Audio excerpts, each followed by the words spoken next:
Representative Jayapal. Thank you, Mr. Chairman. Over the past 2 weeks, the Trump administration and unelected billionaire Elon Musk have led a reckless and illegal attack on USAID, freezing funds for an agency that, in the past words of the Republicans' own witness, Mr. Pramila, quote, increase country self-reliance and resilience, all while advancing American values and interests. Stopping USAID's work jeopardizes millions of lives and billions of dollars of investments in American small businesses and farms, all while undermining our national security, diplomatic efforts, and global influence. It's great to be on this committee. Before coming to Congress, I actually spent many years working for a Seattle-based global health nonprofit organization that employs about 1,600 people in my district as well as around the world, and many of our partners were USAID funded, and so I got to see firsthand the direct impact of effective USAID programs and life-saving work all over the world. The devastation that's being caused by this irresponsible funding freeze is alarming and painful, even though Secretary Rubio did backtrack from Trump's order and said that life-saving humanitarian work would be exempt from the freeze on foreign aid through a complicated waiver process. That process has been a mess. Funding has stayed frozen, even for programs with a waiver. And now there's a new directive that again puts any approvals for these waivers on hold.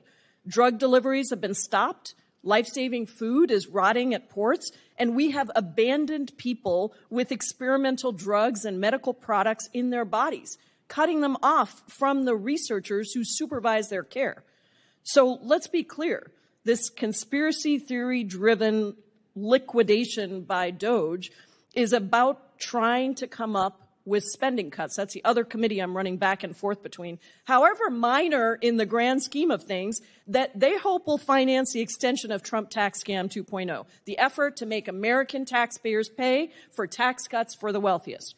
Dangerously, it's also about fueling an erroneous belief that America spends too much on foreign aid that does not serve American interests. If you ask any American or the average American in this country how much we spend, they'll say 25% of our federal budget is going to foreign aid. And I'll tell you what, give me a number that you would be willing to spend on foreign aid and we'll agree to spend it. And they'll say 10%. But guess what?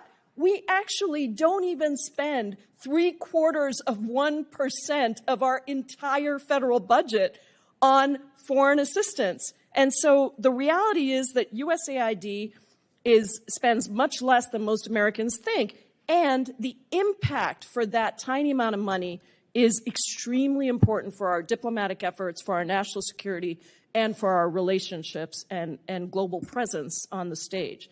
Mr. Natsios, you are the former Massachusetts Republican Party chair. You served as the U.S. administrator under George W. Bush. Can you briefly explain why the average American should care about USAID money and work, and what are the benefits to the average American? And I have a couple questions for you, so just be brief, please.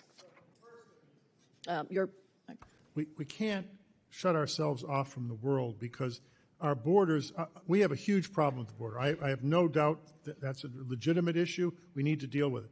But I'll tell you what's going to happen once the border is impregnable. They're going to come through the coastline. And you can't put walls up for the whole coastline of the United States. It's too big. I live on the coast in the summertime. We even live in Texas, but in the summertime we live in Maine because it's a little hot in Texas. And I don't want walls up on the coastline in Maine. So how do you deal with that? You make sure that if famines are starting, you stop them before they get out of hand. You know what, people, at the end of any famine, people start moving en masse. When you have an earthquake, as we did in Haiti, what do people do? They start leaving the island. Where do they come? They come to the United States. Not through the border, along the coast.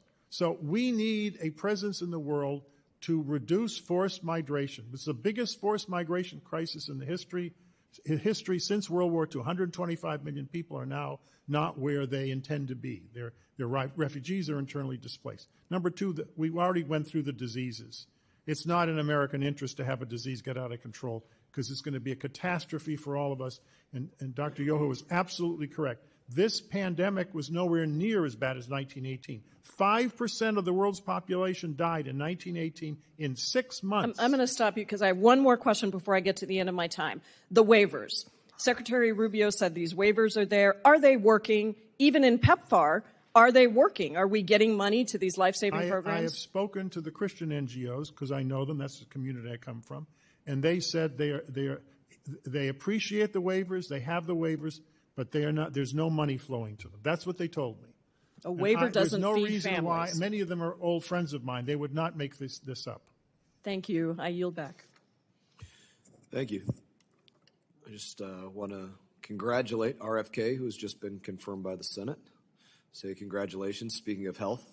And The gentleman, and now you have 5 minutes to Mrs. Jayapal from Washington. Thank you, Mr. Chairman. It's good to be back after a 2-year break. We are here to mark up a bill that is a Republican betrayal of the middle class.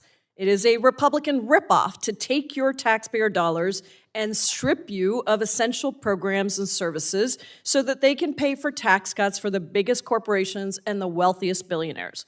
With this budget resolution, they're actually starting Trump tax scam 2.0, and it's even bigger than the first one. It's unbridled greed and corruption, and it's cruel, unworkable, and inhumane.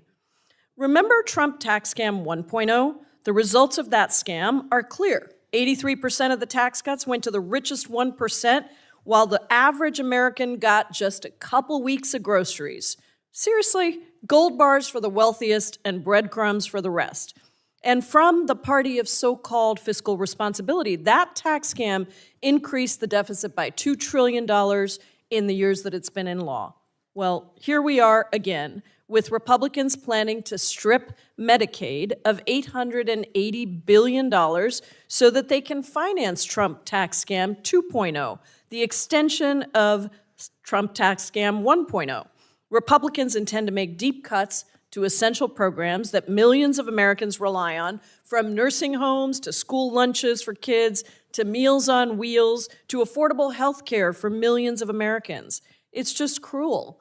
This Republican ripoff will result in millions of children, lower-income seniors, and people with disabilities becoming uninsured and seeing their health costs dramatically increase. 1 in 3 Americans depend on Medicaid for their health coverage, and this Republican betrayal would eviscerate that. We're talking about stealing health care from 38 million kids across the country. That's over 800,000 kids in my home state, over 3 million kids in Texas, and about 1.2 million kids in Ohio. They've also signaled their intent to cut crucial food assistance by at least 20%. The nutritional program SNAP provides food to 42 million low-income Americans, including for over 3 million Floridians and 2 million Pennsylvanians. 4 out of 5 households that rely on SNAP have a child, a senior, or a person with a disability. Amidst rising food prices, now is not the time to stop helping working families put food on the table. And let's not forget, Republican instructions to make these cuts is a floor, not a ceiling. On top of this, the Republican chair of the Ways and Means Committee has said that this bill needs to have offsets totaling more than the $4.5 trillion currently set as the lower limit in order to extend Trump's tax scam. Now, you may hear that my Republican colleagues are claiming that extending the tax scam doesn't cost money. That's grossly inaccurate. Extending Trump's tax scam would give the wealthiest Americans a tax cut 2.5 times the size of what it gives to a regular American household. Don't take my word for it. Take it from our Republican colleague, David Schweikert, who has called that claim, quote, an intellectual fraud.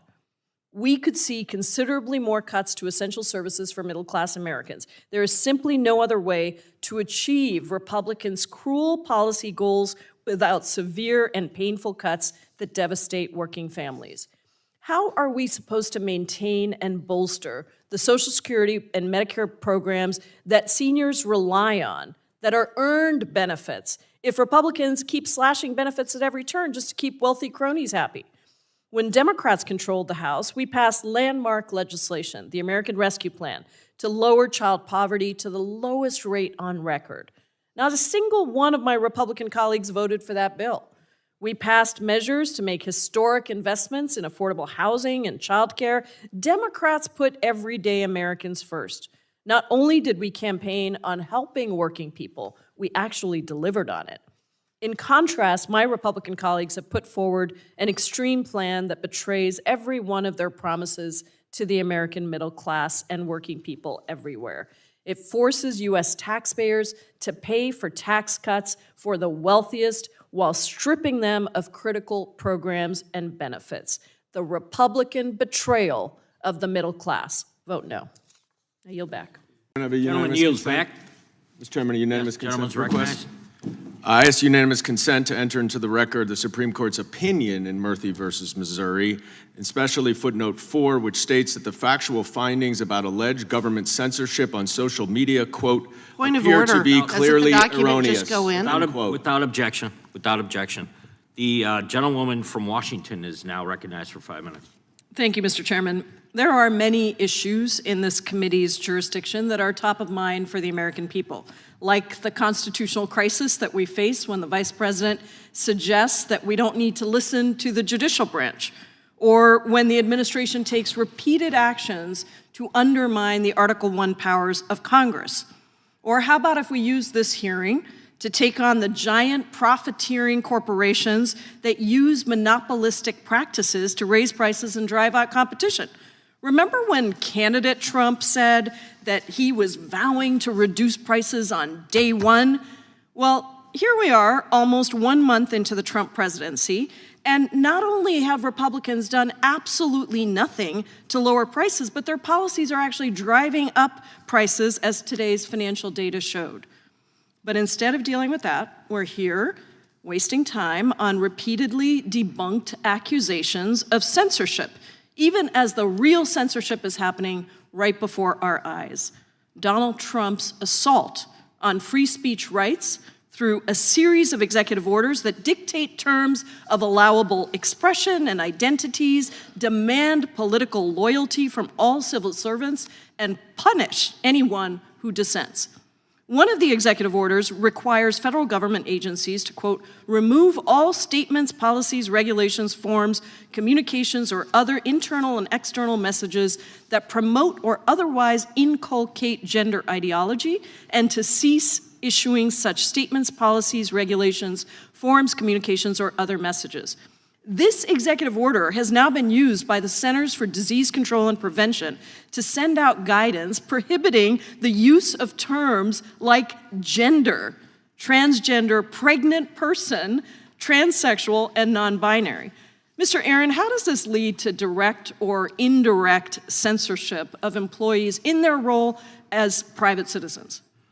Well, I think it's very concerning, Congresswoman, the idea that in order to receive government funding to do scientific research, to provide health care, to provide community services, that you have to read from an approved list of words, or if you use one of the words that's on the banned list, you could lose your entire funding. You could have to fire your staff. You could have to get rid of essential programs simply to push, speaking of ideology, an ideological agenda. I think that's very, very worrisome and so unnecessarily cruel on top of it. Transgender individuals constitute a small but important minority of the federal workforce. They serve in public health, economic, and national security positions alongside thousands of non-transgender coworkers. What impact, Mr. Aaron, does censorship of transgender employees have on the broader federal workforce and its ability to serve the American people? Well, it forces government employees to essentially go into hiding, to have to hide who they are and what their identity is, to feel that they're being watched by their colleagues, to essentially ask their colleagues to erase their existence, whether that's from government websites or from the ability to simply meet with other people in the government who may share their identity. I think it's a massive overreach that's really an attack on all of us. It's an attack on all of us. Another executive order directs the termination of all diversity, equity, and inclusion programs in the federal government. As a result, staff at the National Science Foundation have been combing through thousands of active science research projects alongside a list of keywords to determine whether or not those grants should be halted. These keywords include words and phrases like activism, equal opportunity, institutional, underrepresented, and get this one, women.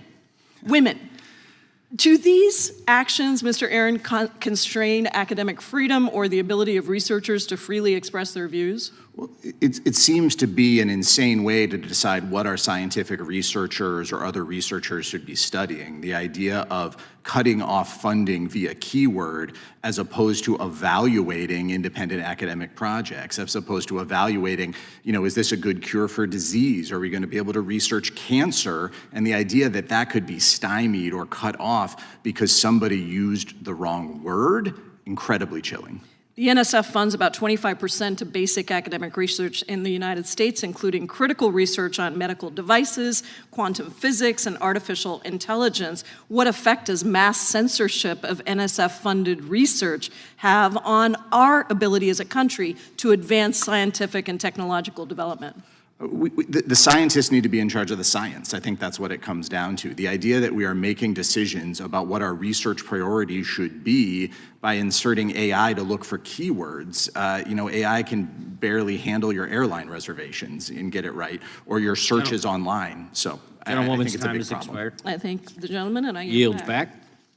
Gentleman from New Jersey is now recognized. Thank you, Mr. Chair. First of all, I will now recognize the gentlelady from Washington, Ms. Jayapal.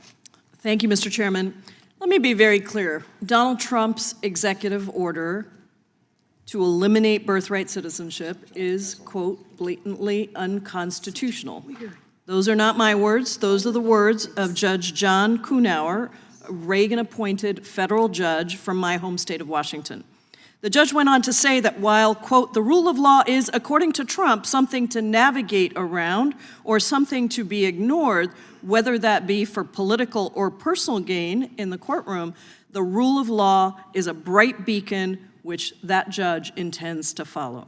For over 100 years, birthright citizenship has been enshrined as a fundamental right under the 14th Amendment. The language in the amendment is very clear. All persons born or naturalized in the United States. In fact, so clear that at least 4 federal judges have concluded that the executive order is unconstitutional. Like many of the attacks on immigrants by the Trump administration, this attack centers on old tropes that question the, quote, allegiance of immigrants. Tropes that were applied to enslaved black people brought to this country in shackles, as well as Japanese Americans imprisoned and interned during World War II. These attacks are couched in a completely baseless argument that somehow immigrants born in the United States to a parent who is undocumented don't have sole, quote, allegiance to the United States. Professor Frost, this argument is actually very similar to the very arguments made in 1897 by Solicitor General Holmes Conrad in the Supreme Court case United States versus Wong Kim Ark, when he argued that the children of Chinese immigrants were not, quote, subject to the jurisdiction of the United States because they owed their allegiance to the Emperor of China. And the Supreme Court considered these racist arguments, and they categorically rejected them, correct? Can you explain why, if that's the case?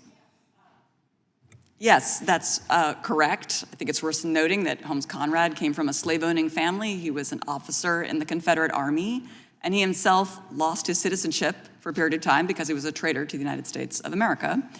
In addition to the argument you just noted that he made that stated that the children of immigrants, and in particular Chinese immigrants, did not have allegiance to the United States, he made that argument explicitly, and it was rejected by the Supreme Court in 1898. But in addition to that, I think it's worth noting, he also told the Supreme Court of the United States that the entire 14th Amendment was unconstitutional. That's an argument he made. I'm not aware of ever a Solicitor General making that argument to any other Supreme Court in the history of the United States. And of course, the Supreme Court rejected that as well. So that argument's been made, and it's lost 127 years ago, and it will fail again today, as it already has in front of 5 federal courts. And at that time, the Supreme Court held that the phrase subject to the jurisdiction thereof was an extremely narrow qualification that only accepted 3 specific classes of persons from citizenship. So can you tell us what those 3 classes were and why they do not apply and implicate children of undocumented immigrants? Yeah, so the Reconstruction Congress was very clear. The Supreme Court agreed in Wong Kim Ark and subsequent cases that the subject to the jurisdiction thereof language applied to 3 groups. One was the children of diplomats and consular officers, for the obvious reason that the French ambassador to the United States doesn't want their child born in the US to be a citizen, and their situation in the United States is they're representing a foreign power. In fact, the embassy itself is considered foreign territory. Native Americans, that was the only really substantive discussion the Reconstruction Congress had at the time they suggested this addition of the citizenship clause to the 14th Amendment. And they pointed out in many discussions that the Indians, Native American tribes, were sovereign powers with whom we had treaty relations, who were not subject to US law. They had their own tribal courts and laws. And at that time, they wanted to be excluded, and the Reconstruction Congress didn't want them to be automatically included. I should note that there is now a federal law that gives Native Americans automatic birthright citizenship. The final group, I'm happy to say, we've never encountered, which is enemy aliens in occupied territory. Great. I'm gonna stop you just because I have another question here. One of the lawsuits blocking the order was brought by an individual in my state, Alicia Lopez. She was born and raised in El Salvador, but she fled the country after experiencing a violent and abusive situation. She had applied for asylum, has received a work permit while her application is pending. She's lived in Washington State since 2016. She has a 5-year-old son with her partner. She's pregnant with a second child who is due in July. I want to bring this back to the real impact of what would actually happen. Birthright citizenship has generated this deep sense of membership in our society, a collective commitment to a shared value and opportunity, equality, and contribution that's allowed America to thrive. What's the impact on real-life Americans across this country? Yeah, to eliminate birthright citizenship would be to create a permanent underclass, a caste system, which was the very result the Reconstruction Congress intended to end. Thank you so much. I yield back, Mr. Chairman. Thank the gentlelady from Washington. I now recognize the committee chairman, Mr. George. Hey, everybody. It is so good to be with you. Glicerio, I am so proud to see you leading us, as you always have, with your story as an organizer. Yeah, I founded that organization, and I ran it for 10 years, and guess what? 15 years later, it is still going strong, organizing immigrants. And every one of you that is an organizer back home, I want to say thank you. Thank you for doing this work. I am an immigrant myself. I'm somebody who worked on this as an organizer on the outside, and now for the last 8 years on the inside. I'm still an organizer, and I am here to say that we refuse to let Donald Trump and his unelected billionaire buddy Elon Musk, who conveniently seems to have forgotten that he was an undocumented immigrant as well. I refuse to let them scapegoat and target immigrants. I want to be very clear about something. The only reason they keep doing this is because they want to distract you from the fact that they are stealing your taxpayer dollars, your benefits, your programs, so they can give a $4.5 trillion tax cut to the billionaires. They want you to blame immigrants. They want you to criminalize immigrants. We need to focus on the greedy billionaires and make them pay their fair share. We can't let them continue their lies and their distractions. We can't let them deport the millions of families across this country who have been doing the work that keeps our economy going every day. We can't let them scapegoat and criminalize immigrants who contribute, who are our neighbors, our friends, our churchgoers, our community around us that we deeply love. Immigrants are us. Immigrants are us, and we all deserve respect and dignity. If you look at the food that's on your table, think about who picked it. If you look at your homes, think about who built them. If you look at your vulnerable elders and your kids, think about who's taking care of them. Immigrants work in every single sector of the economy. And in 2022, immigrant households paid $579 billion in taxes. Billion with a B. And let me ask you something. Do you know how much Elon Musk's company paid in federal taxes? Zero! A big zero! That is unfair. And he personally, that's just for his company, he personally paid a tax rate of about 3.5%. 3.5% on his billions. That's less than the average American pays in taxes. So just make those greedy billionaires pay their fair share. That's all we're asking. Trump's mass deportation plans are not only going to devastate and separate families like Liserios and so many others all over again, they're going to hurt our economy. They're going to drive up the prices of food for average Americans. They're going to drive up the cost of construction. It's going to cost more than $1.5 trillion to actually deport everybody in this country. And on top of that, it's going to cost our economies over $5 trillion over a decade in higher prices, in all the things that immigrants provide to our country.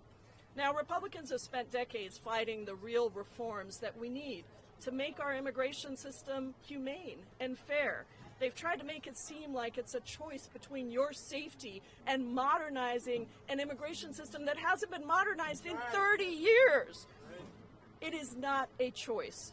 We can invest in keeping everyone safe and secure by reforming and modernizing our immigration system so that it works for families across this country. So listen, don't get distracted. Anybody going to be distracted here? No. Don't get distracted. Let's make these greedy billionaires pay just a little bit more of their fair share. Let's push for humane immigration reform that protects immigrants, that protects Americans from Donald Trump and Elon Musk, and stop them from ripping away your benefits, your nursing homes, your health care, your nutrition benefits. Stop them from doing that because they're just going to take the money and give it to the wealthiest billionaires. No more breadcrumbs for working people. No more yachts for the richest in our country. Let's stop this disastrous betrayal Republican budget that rips us all off. Thank you all so much.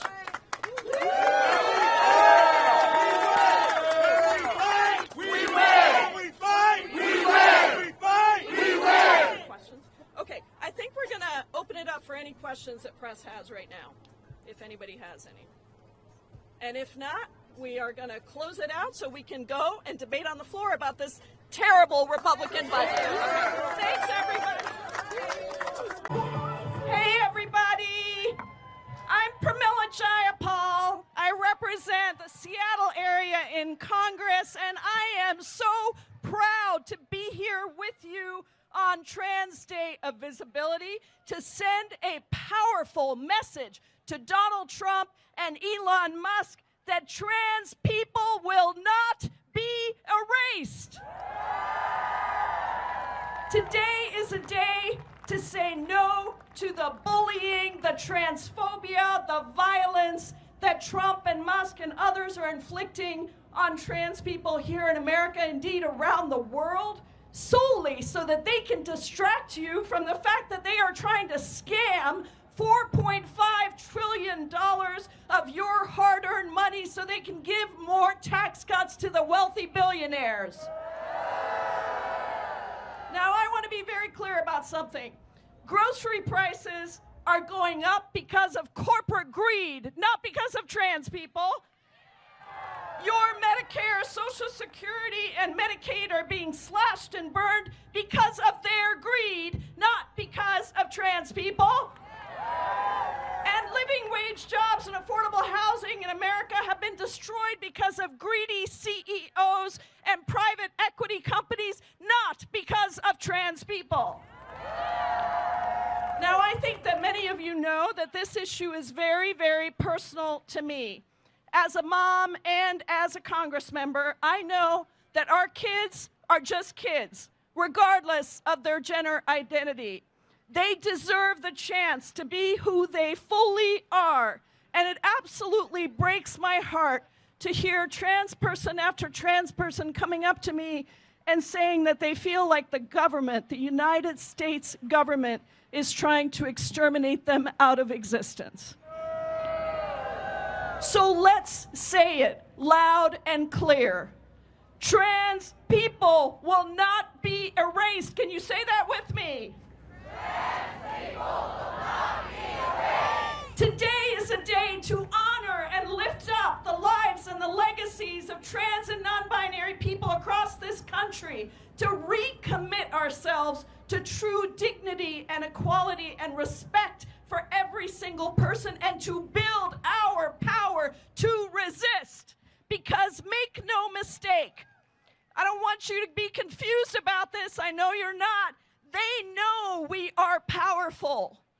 Because why else would they go after a group of people that represent less than 1% of all of the country's population? My theory, this is just a theory, you tell me what you think, is that they are terrified of what freedom really looks like. They are terrified that our freedom, our ability to display that freedom, the liberation of trans people, will be a gorgeous example to everyone that we all deserve freedom. And that tsunami of the power of freedom will cascade around those who want to imprison us and jail us in our minds and our bodies, but also in reality as they strip free speech and dissent, strip the very programs that keep us working and healthy, and jail and deport immigrants and terrorize people into silence. Well, we've got news for them. We won't be silenced. We will fight for our freedoms and the liberation of every person in America. Let's rally around our trans community and show our country just how beautiful it is when trans people, when black, brown, and white people, when poor and rich people, when immigrant and non-immigrant, rural and urban are all able to live dignified, free lives as their true, authentic selves.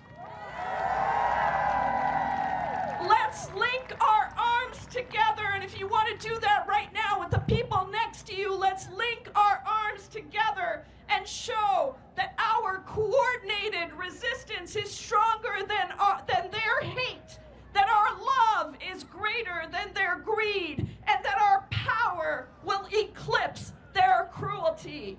Let's stand strong, let's link arms, and let's say together, trans people will not be erased. We will fight for our freedom. Member for her opening statement. Thank you, Mr. Chairman, and welcome to all of our witnesses, including Sheriff Wagner from my home state of Washington. Good to see you here.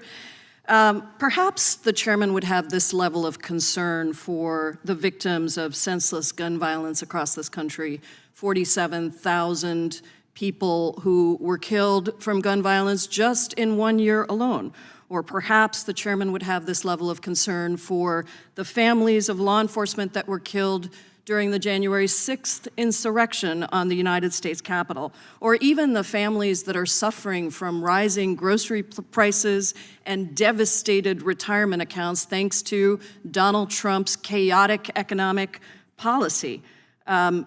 Ever since Donald Trump came into office, my colleagues have been very happy to sit back and let him run completely roughshod over our laws. President Trump, Tom Homan, Stephen Miller, all led you to believe that this attack on immigrants was supposed to be about criminal immigrants. It was supposed to be about people who threaten public safety, despite the fact that research clearly shows that immigrants commit fewer crimes than Americans.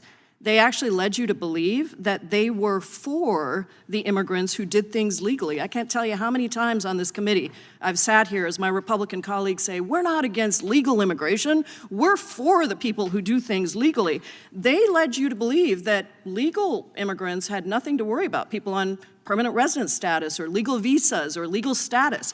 They even led you to believe that somehow getting rid of immigrants would be good for American jobs, that it would bring down costs for the American public, and that this was all about caring for you versus them, some shady criminal immigrant that might be invading our communities. Well, as people's 401k accounts plummet, with Trump's economic policies as costs of everything that Americans need to buy keep going up instead of down, the effects of Trump's unconstitutional and unlawful actions against all immigrants are causing fear and havoc in our communities across the country. Let me be clear. Trump has targeted immigrants who are here lawfully, suspending refugee admissions, a program that, by the way, was once hailed by both Republicans and Democrats and the faith community everywhere as the cornerstone of humanitarian assistance. They are revoking the very programs that created legal pathways for immigrants to enter, that effectively brought down the numbers at the border. And in revoking student visas and green cards of legal permanent residents, many of whom are married to U.S. citizens, they are going after every single immigrant in America, fabricating stories about these immigrants being, quote, criminals, even deporting them to other countries in violation of judicial orders. All of this leads us to ask once again, as the Fourth Circuit said earlier this week, in the case of a Maryland father who was, quote, mistakenly deported to a Salvadorian prison by the Trump administration. If due process is of no moment, what is stopping the government from refusing and removing to return a lawful permanent resident or even a natural-born citizen? That is a quote from the judge in the decision. This obsession to weaponize every part of the U.S. government against immigrants is hurting Americans. It's taking away critical resources for crime prevention and counterterrorism, drug interdiction, and other law enforcement at the Department of Justice and Homeland Security investigations, and it's terrorizing immigrants and their U.S. citizen family members, including those with no criminal background and with legal status. Now, the Trump administration wants to coerce state and local law enforcement to help them round up immigrants by threatening to cut off their transportation and law enforcement funds if they don't comply, even though multiple courts have held that this is illegal, and numerous research studies and law enforcement officials have confirmed that keeping the long-standing distinction between federal immigration and local law enforcement actually helps keep communities safer. In 2019, my home state of Washington passed the Keep Washington Working Act with bipartisan support. It's a common sense law to ensure that local policy remains focused on public safety of all residents rather than enforcing federal immigration law. We know that when local police act as immigration agents, immigrant communities and their families are less likely to come forward to report a crime when they are a witness or even a victim. It destroys the trust that police rely on to preserve public safety in communities. Courts have ruled multiple times that states have the right to enact laws like Keep Washington Working Act. And despite what you might hear today, the law does allow information sharing with the federal government when necessary for an ongoing criminal investigation or pursuant to a court order or a judicial warrant. As the Trump administration continues to bully and intimidate the country to bend the knee, we won't be intimidated. And I fully support Attorney General Nick Brown's efforts to ensure that everyone in our state follows our laws. The Major City Chiefs Association has repeatedly reaffirmed that across the country, if law enforcement officers are viewed by members of the immigrant community as colluding or working with immigration law enforcement officers, this would, and this is a quote, result in increased crime against immigrants in the broader community, create a class of silent victims, and eliminate the potential for assistance from immigrants in solving crimes or preventing future terrorist acts. The Major Cities Chiefs Association has also explained that cooperation with the immigrant community is a crucial part of solving crime and preventing further criminal activity within the entire community, including ensuring protections for victims of domestic violence and sexual assault. Instead of trashing the rights of every American and destroying communities in our economy, this subcommittee should be holding hearings on why Mahmoud Khalil remains detained, simply for expressing pro-Palestinian views that Donald Trump doesn't like, or why Alfredo Juarez, a longtime labor leader, has been detained in my state of Washington, apparently simply for organizing farm workers for fairer wages, Or why a local roofing company just had a raid where 37 immigrants who are longtime residents in our state building affordable housing for our communities were all picked up and jailed. Or why the administration refuses to return Kilmar Abrego Garcia to the United States to reunite with his U.S. citizen wife and his 3 children, even after admitting to mistakenly deporting him to a Salvadorian gulag where he fears for his life. Let's have a hearing, Mr. Chairman, on the disappearing and the kidnapping of people across this country, instead of hurting public safety for all Americans by undermining trust policies of local jurisdictions. I yield back. The lady yields back. The chair is now pleased to recognize the chairman of the full committee, Mr. Jordan, for his opening statement. I think the chairman, here's how it works. I send a detainer to the local sheriff or the local police chief.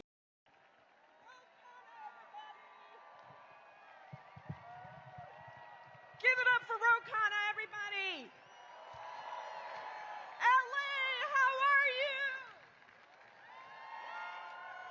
What's up, LA? It is so good to be right here with you to fight back against Donald Trump, Elon Musk, and the unelected billionaires and petty grifters that want to steal from you so they can buy another luxury yacht. We are here to fight back against the corporations that are hiking the cost of childcare and laying off workers. And we are here to fight back against the authoritarians who want to strip you of your freedom of speech, the freedom to make choices about your own body, even your privacy rights. But listen, those of you who know me know that I'm not just about fighting back. I am here because we are also fighting forward. We are not just an opposition party, we are also a proposition party. We know how the world should look, we know what's possible, and most importantly, we know what we deserve. Look, these guys, they want us to live, in the words of the great African philosopher Bayo Akamalafe, in a world of extraction, transaction, and distraction. But we know our world is powerful when we live in a world of connection and cooperation and participation, of true economic and social freedom. And that power is endless, and that is exactly why they are so scared of us, because of our power. Now, I'm not going to lie to you. This is not going to be easy. They are taking everything that everyone has worked so hard for and making it even harder. How the hell are you going to buy a house when the rent is already too damn high? And Donald Trump is hiking up the prices of lumber and drywall. How the hell are you going to afford groceries when the prices of eggs and fruits and vegetables just keep going up and corporations keep price gouging? And how are you going to afford health care that is already too expensive when they just want to give big pharma and big private insurance companies more profit while they privatize Medicare? And listen, it's all so they can give themselves a $5 trillion tax break on your back. And we are saying we are fighting back, Red LA. Now, here's the thing. We have gotten complacent in America. I think we have believed that our democracy was going to survive and we wouldn't have to do much to protect it. And we're seeing that that just ain't so. And we have to change course. And in my mind, we got to do 3 things. We have to resist and train ourselves for the next step. We've got to defeat the oligarchs and the dictators that are trying to take over our country. And we have to rebuild anew a world that gives genuine economic and social freedom to every person to thrive, not just barely survive. So right now, at this rally and rallies that Bernie Sanders and my friend Alexandria Ocasio-Cortez are doing around the country,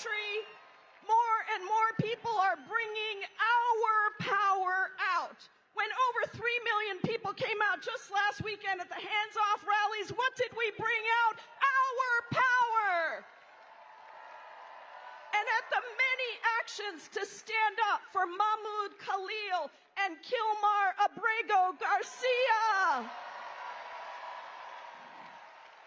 And the trans people and immigrant kids right here in LA Unified School District who were detained by ICE, who were being terrorized. LA people across the country stood up.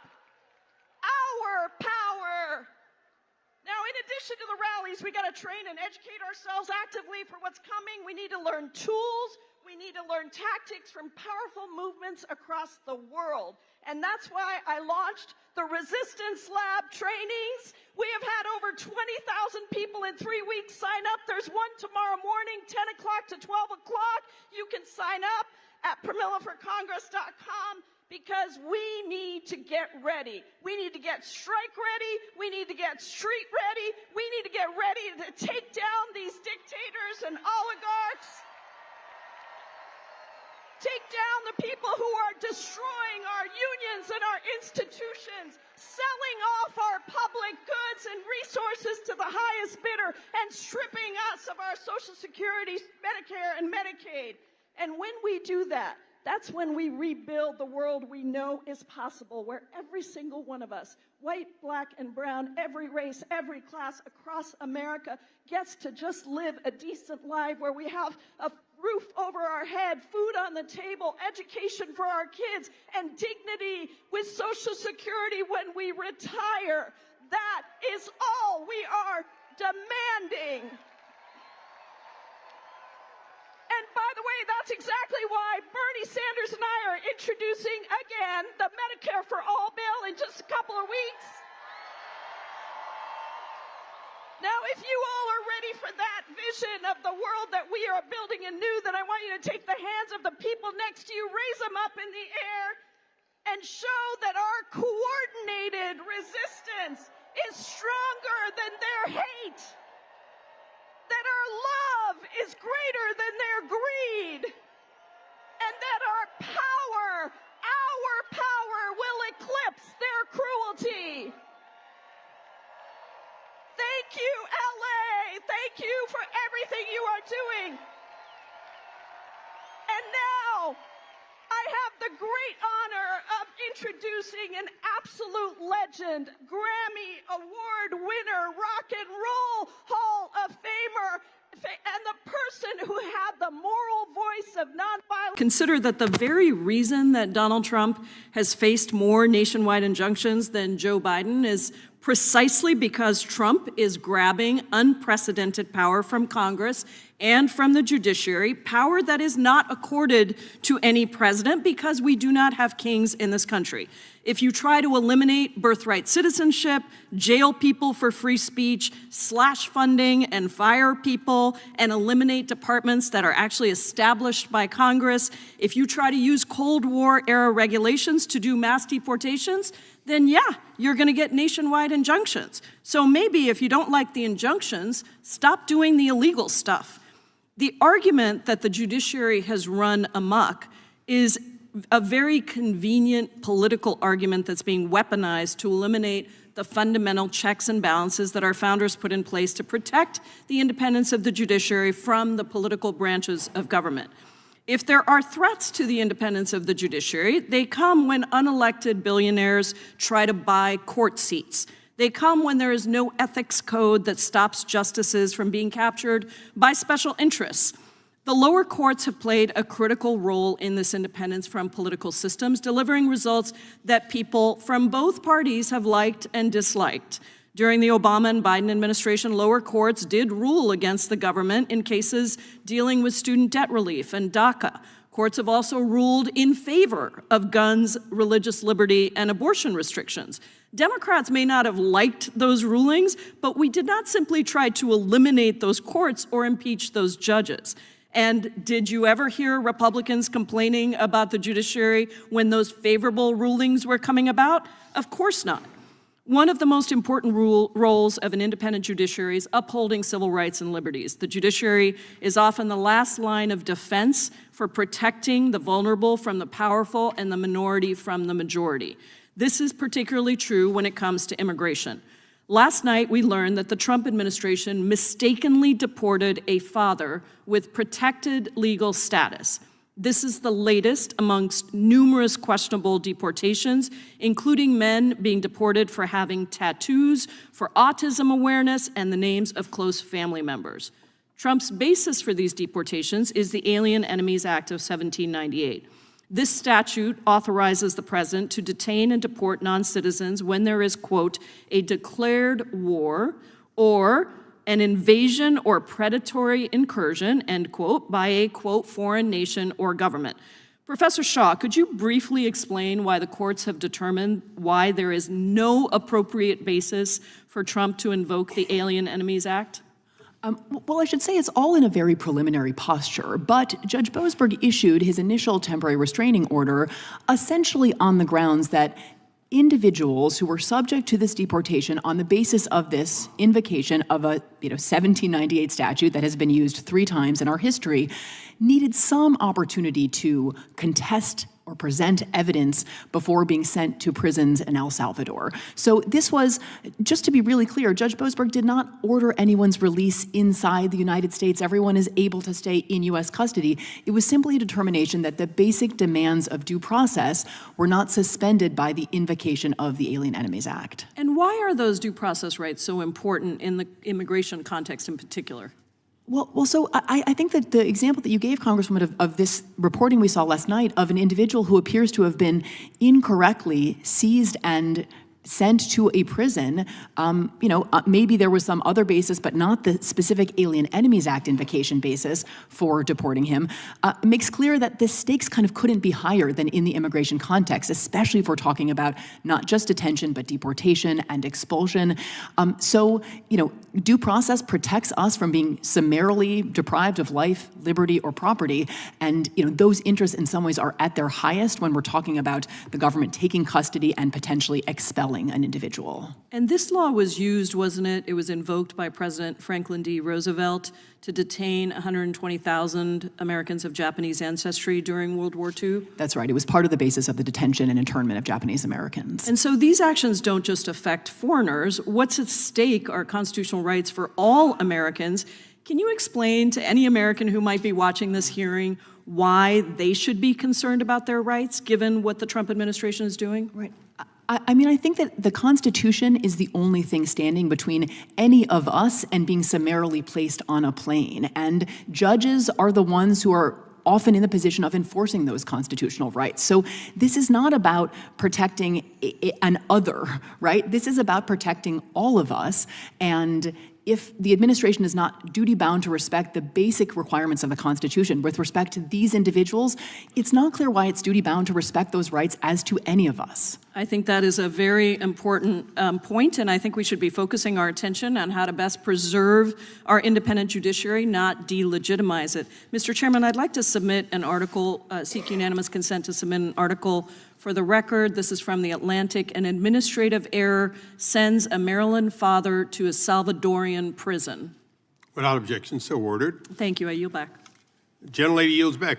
Thank you, Mr. Chairman. As I said in my opening, there are a lot of reasons why states and localities have adopted policies to leave immigration enforcement to federal government where it belongs. For some, it's about fostering trust with local communities. When immigrant communities know that calling 911 won't result in deportation for themselves or a family member, they're actually more willing to report and help law enforcement solve crimes, which makes all of us safer. For others, it's an important factor is legal liability. Courts all over the country, just to counter what my good colleague from Arizona said, have ruled that when local law enforcement complies with civil immigration detainer requests, and to be clear, an immigration detainer is a request, and continues to detain someone pursuant to a detainer when they otherwise would have been released, it's actually an unlawful detention, and it's a violation of the Fourth Amendment. So Sheriff Wagner, I want to thank you again for being here and for the work that you do to support your community, and I believe you when you say you want to keep all of your residents in Adams County safe. You can just give me simple yes or no's to this. At any time since 2019, has the Adams County Sheriff's Office given the federal government personal information of any Adams County residents, like fingerprints, dates of birth, home addresses, or driver's license numbers? Just turn your mic on, Sheriff. Thank you. We do a program called Stone Garden. So just a yes or no is fine. Do you give, it's a simple question, do you give the federal government personal information of Adams County residents like fingerprints, dates of birth, home addresses, and driver's license numbers? I'm not aware of fingerprints, but I do believe we give public information to those people. And how often has your office done that? It depends on what you're talking about. You want yes and no answers, or do you want me to explain? Well, in this one, I'm asking you if you have numbers for that. Okay. If you can give me I don't have numbers, but we do a Stone Garden program through the Border Patrol, which is funded through the state as well. Okay. And at any time since 2019, has the Adams County Sheriff's Office held people beyond their release date in order to facilitate their pickup by civil immigration enforcement officers? Not that I'm aware of.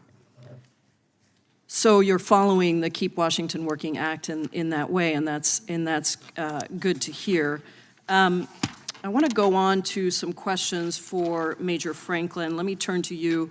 One of the studies that I submitted found that mandatory information sharing between local police and ICE led to a 16% increase in crime against Hispanics. And let me be clear, that 16% increase means 1.3 million more crimes. Can you help us understand this statistic and why jurisdictions with community trust policies in place experience less crime and why their residents feel safer? Yes. So to be effective, and a good part of my career was in criminal investigation for quite a few years. And we first need to get people to report crimes before we can even begin to investigate them. And when there's no trust between the police and the community, many people will not even report crimes. And this hasn't just become evident with the immigrant community. I grew up in West Baltimore, and I experienced times in my neighborhood where we really had trust issues. Many of my friends, many people that I knew would not even report the crime of a robbery, of being a victim of a crime. And then we need witnesses. Once we begin to investigate a crime, we need witnesses. So you have to have that trust that we, the police, are going to do the right thing. And in the immigrant community, if they just believe that their immigration status is going to be questioned, or maybe that of another family member, or that of a community member which they are friends with, they're not going to cooperate with us. We've seen this time and time again, but when you can establish that trust, you see, we cannot be effective in solving crimes, and most of the people who commit the violence is a very small number. Right. If we can get them, if we can focus on them, get them convicted, charged convicted, then we have a great chance of reducing crime. I just have a few seconds left here, but jurisdictions that adopted sanctuary policies experienced a 52 to 62% reduction in the domestic homicide rate for Hispanic women. Does that track with your experience as a law enforcement officer in jurisdictions with those policies? Yes, as creating the first domestic violence unit in the Maryland State Police, as being the president of Turnaround Incorporated, which was about domestic violence in Baltimore City, shelter services and counseling services, yes, those numbers are very familiar to me. And there's a great report out, I believe time's expired. Well, usually the witness can finish answering. Mr. Tiffany. Thank you, Mr. He did Chair. answer. The answer was yes. It was a yes or no question. And he added quite Thank you so much, Deputy Chair Omar. Thank you to our chairman, Greg Kassar, for leading us in this very, very important time. In the 100 days since taking office, Donald Trump, Elon Musk, and the Department of Greed and Ego have taken a literal chainsaw to our government. They have eliminated and threatened programs that help people in every corner of our country, both red and blue. So I want to spend a few minutes just talking about health care and some of the promises that Trump made on the campaign trail. First of all, he said he was going to lower prescription drug costs. Promise made, promise broken. He said he would make IVF free. Remember that? Even as his Republican cronies in Congress took aim at it. Promise made, promise broken. He promised to not make a single cut to Medicare or Social Security. Promise made, promise broken. Let's be real. We have all heard the clip of Elon Musk saying the quiet part out loud, that Social Security and Medicare are the big ones that need to be cut. I know, and you know, that these are not entitlement programs the way that Musk talks about them. They are earned benefit programs. They're programs that people have paid into their entire lives so that they would have some security when they retire. No unelected billionaire should be able to just slash those benefits. And the budget that the Republicans are marking up this week in committees would cut a minimum of $880 billion from Medicaid. This is not a red state, blue state issue. Medicaid pays for health care for 38 million kids. That includes more than 3 million in Texas. It pays for 64% of childbirths in Louisiana, Speaker Mike Johnson's home state. This is an all-out assault on our workers, on our federal safety net. It is promises made, promises broken by an administration that cares more about big pharma CEOs than families that rely on Medicaid, cares more about insurance shareholders than seniors who are getting ripped off. An administration that cares more about keeping their billionaire buddies happy rather than lowering the costs of literally anything that Americans need. It is all promises made and promises broken. So now, 100 days in, we know exactly how Trump will conduct this presidency. And it is important that we both fight back and fight forward, that we have a positive, proactive agenda that we continue to fight for. And just today, we introduced the Medicare for All bill with Senator Sanders, Debbie Dingell, and over 100 of our House colleagues to say that universal health care is what we all need in the richest country in the world. And ultimately, we need to come together to stand up and to show that our collective power is stronger than their hate and that we will always fight for the American people. Thank you all, and now it is an honor to introduce Representative Jimmy Gomez from California. Mr. Chairman, this is a very important amendment. The amendment's been important and everyone's been simple, so we got that. That's what we've been trying to point out, but I don't know, you all aren't, you're sitting on your hands over there. This administration's immigration policies are extraordinarily harmful and traumatizing, and the bill would increase that harm immensely, giving ICE a $45 billion slush fund for detention. Just to put that into context, ICE's annual budget for immigration detention is less than $3.5 billion. So this is a massive increase, and the increase alone is bad, but I just want to point out something very important, which is that the policy changes that the majority is trying to slip into their so-called funding bill are even worse. So my amendment would strike the provision that allows for families to be detained indefinitely.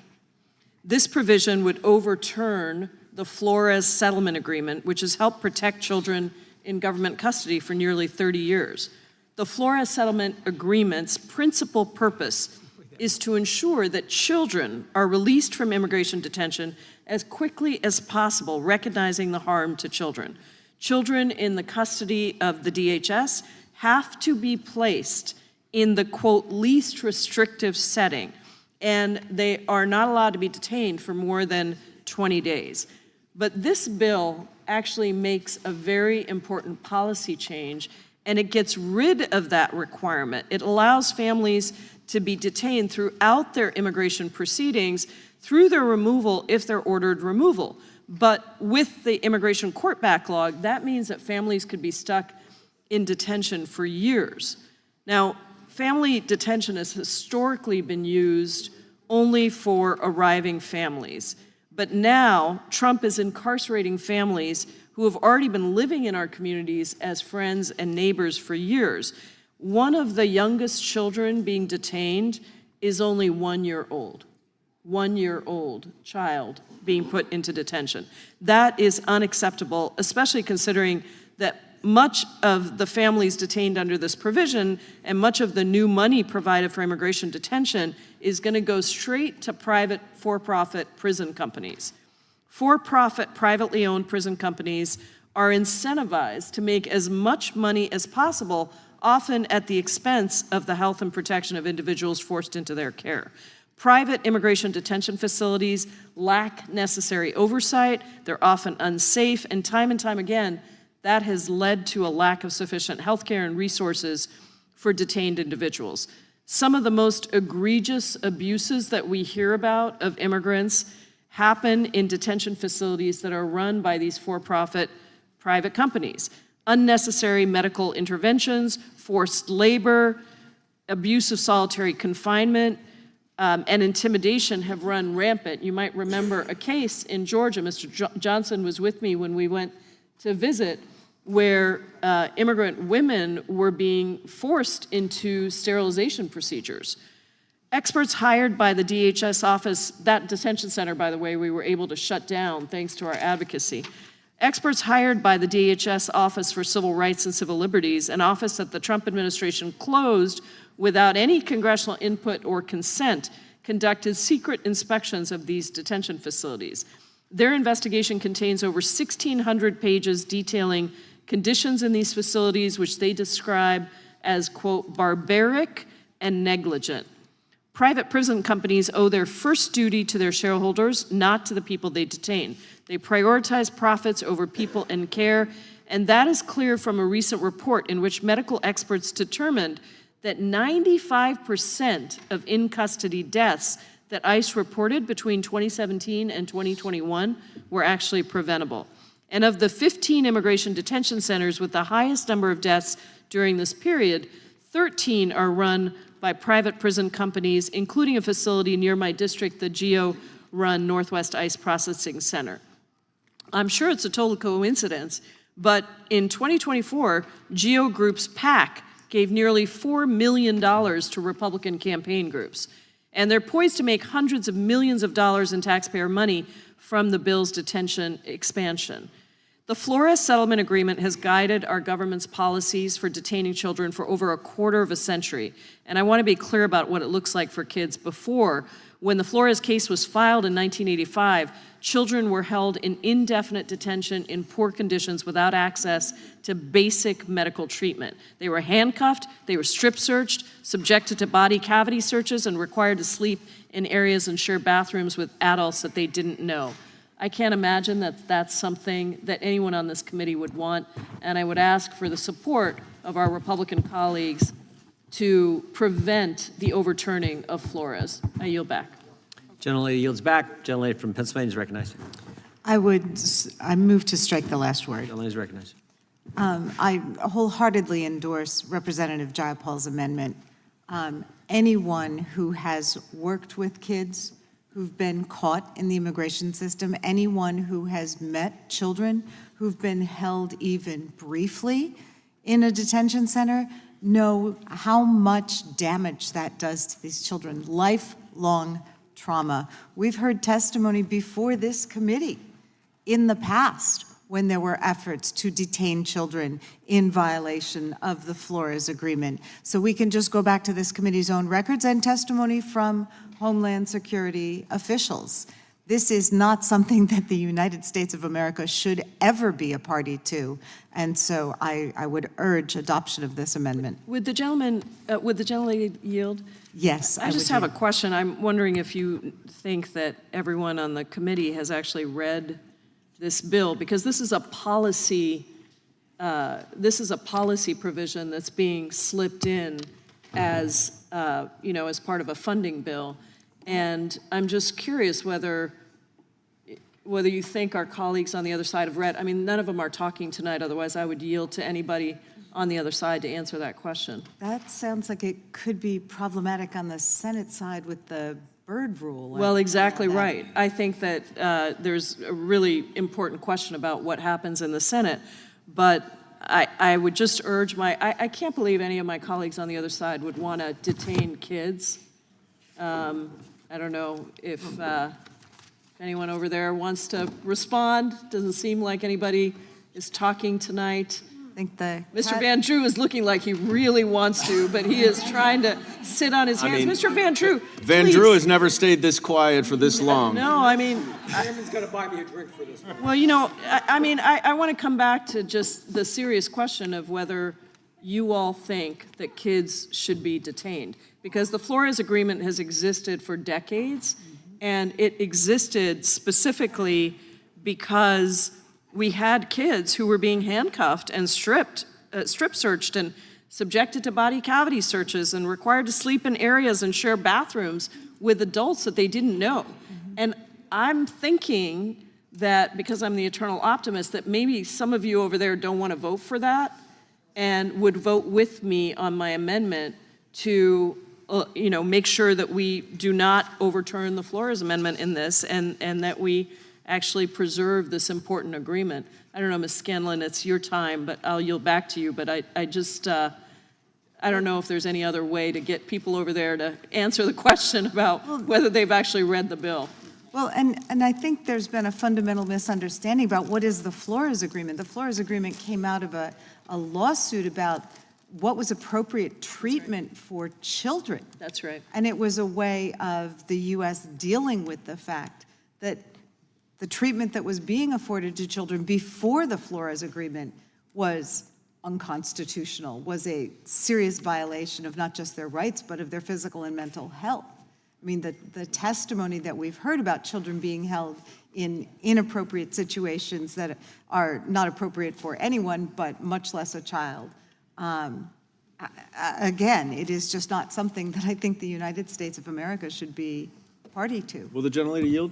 Yes. Because there's an additional problem on top of this, which I think Ms. Jayapal very incisively got to, which is that by increasing the budget for immigration detention, I think you said from $3.5 billion to $45 billion, what is clear is our government does not have anywhere close to enough prison beds to use all that money. So that money designated for immigration detention of children is going to be outsourced to private prisons. So children are going to be indefinitely imprisoned in private prisons built for profit with substandard conditions, certainly not at all prepared for children or organized and arranged and oriented for children. And so we have so many multiple levels of problems here with this bill that this amendment would solve, which I think is very important for us to consider. I yield back. Mr. Chair. The time of the My time expired. gentlelady. Gentlelady from Vermont is recognized. I move to strike the last word. I yield to my colleague from Pennsylvania. I'm just getting tired. Pennsylvania, Ms. Scanlon. Thank you. Well, I just wanted to note, I think Mr. Goldman has raised a really interesting point. To the extent that this billion and billion of dollars of slush fund then becomes available to fund private prisons through companies like GEO, isn't this another instance where we may have to start monitoring our colleagues' stock purchases? Because I think I recall that once these executive orders started going into effect, we started seeing more stock purchases by our colleagues across the aisle of GEO and these other. Yeah, and then another one, if I may request the time, is Palantir, which is a large tech company that was started by some of the supporters of the president who are close with other billionaires who've been put in the administration and clearly are advising the president on just about everything. And a certain member of the Republican Party from Georgia purchased Palantir stock, and as I understand the fact pattern, I could be wrong. That's why we have due process, because I would not be the one who would determine whether this is right or wrong. A couple weeks after making this purchase, this Palantir company entered into a $30 billion agreement with the Department of Homeland Security. This Republican member from Georgia sits on the Homeland Security Committee, which is the committee that oversees the Department of Homeland Security, which entered into this $30 billion. My understanding is that last check, that stock had increased by 48% since that deal was announced.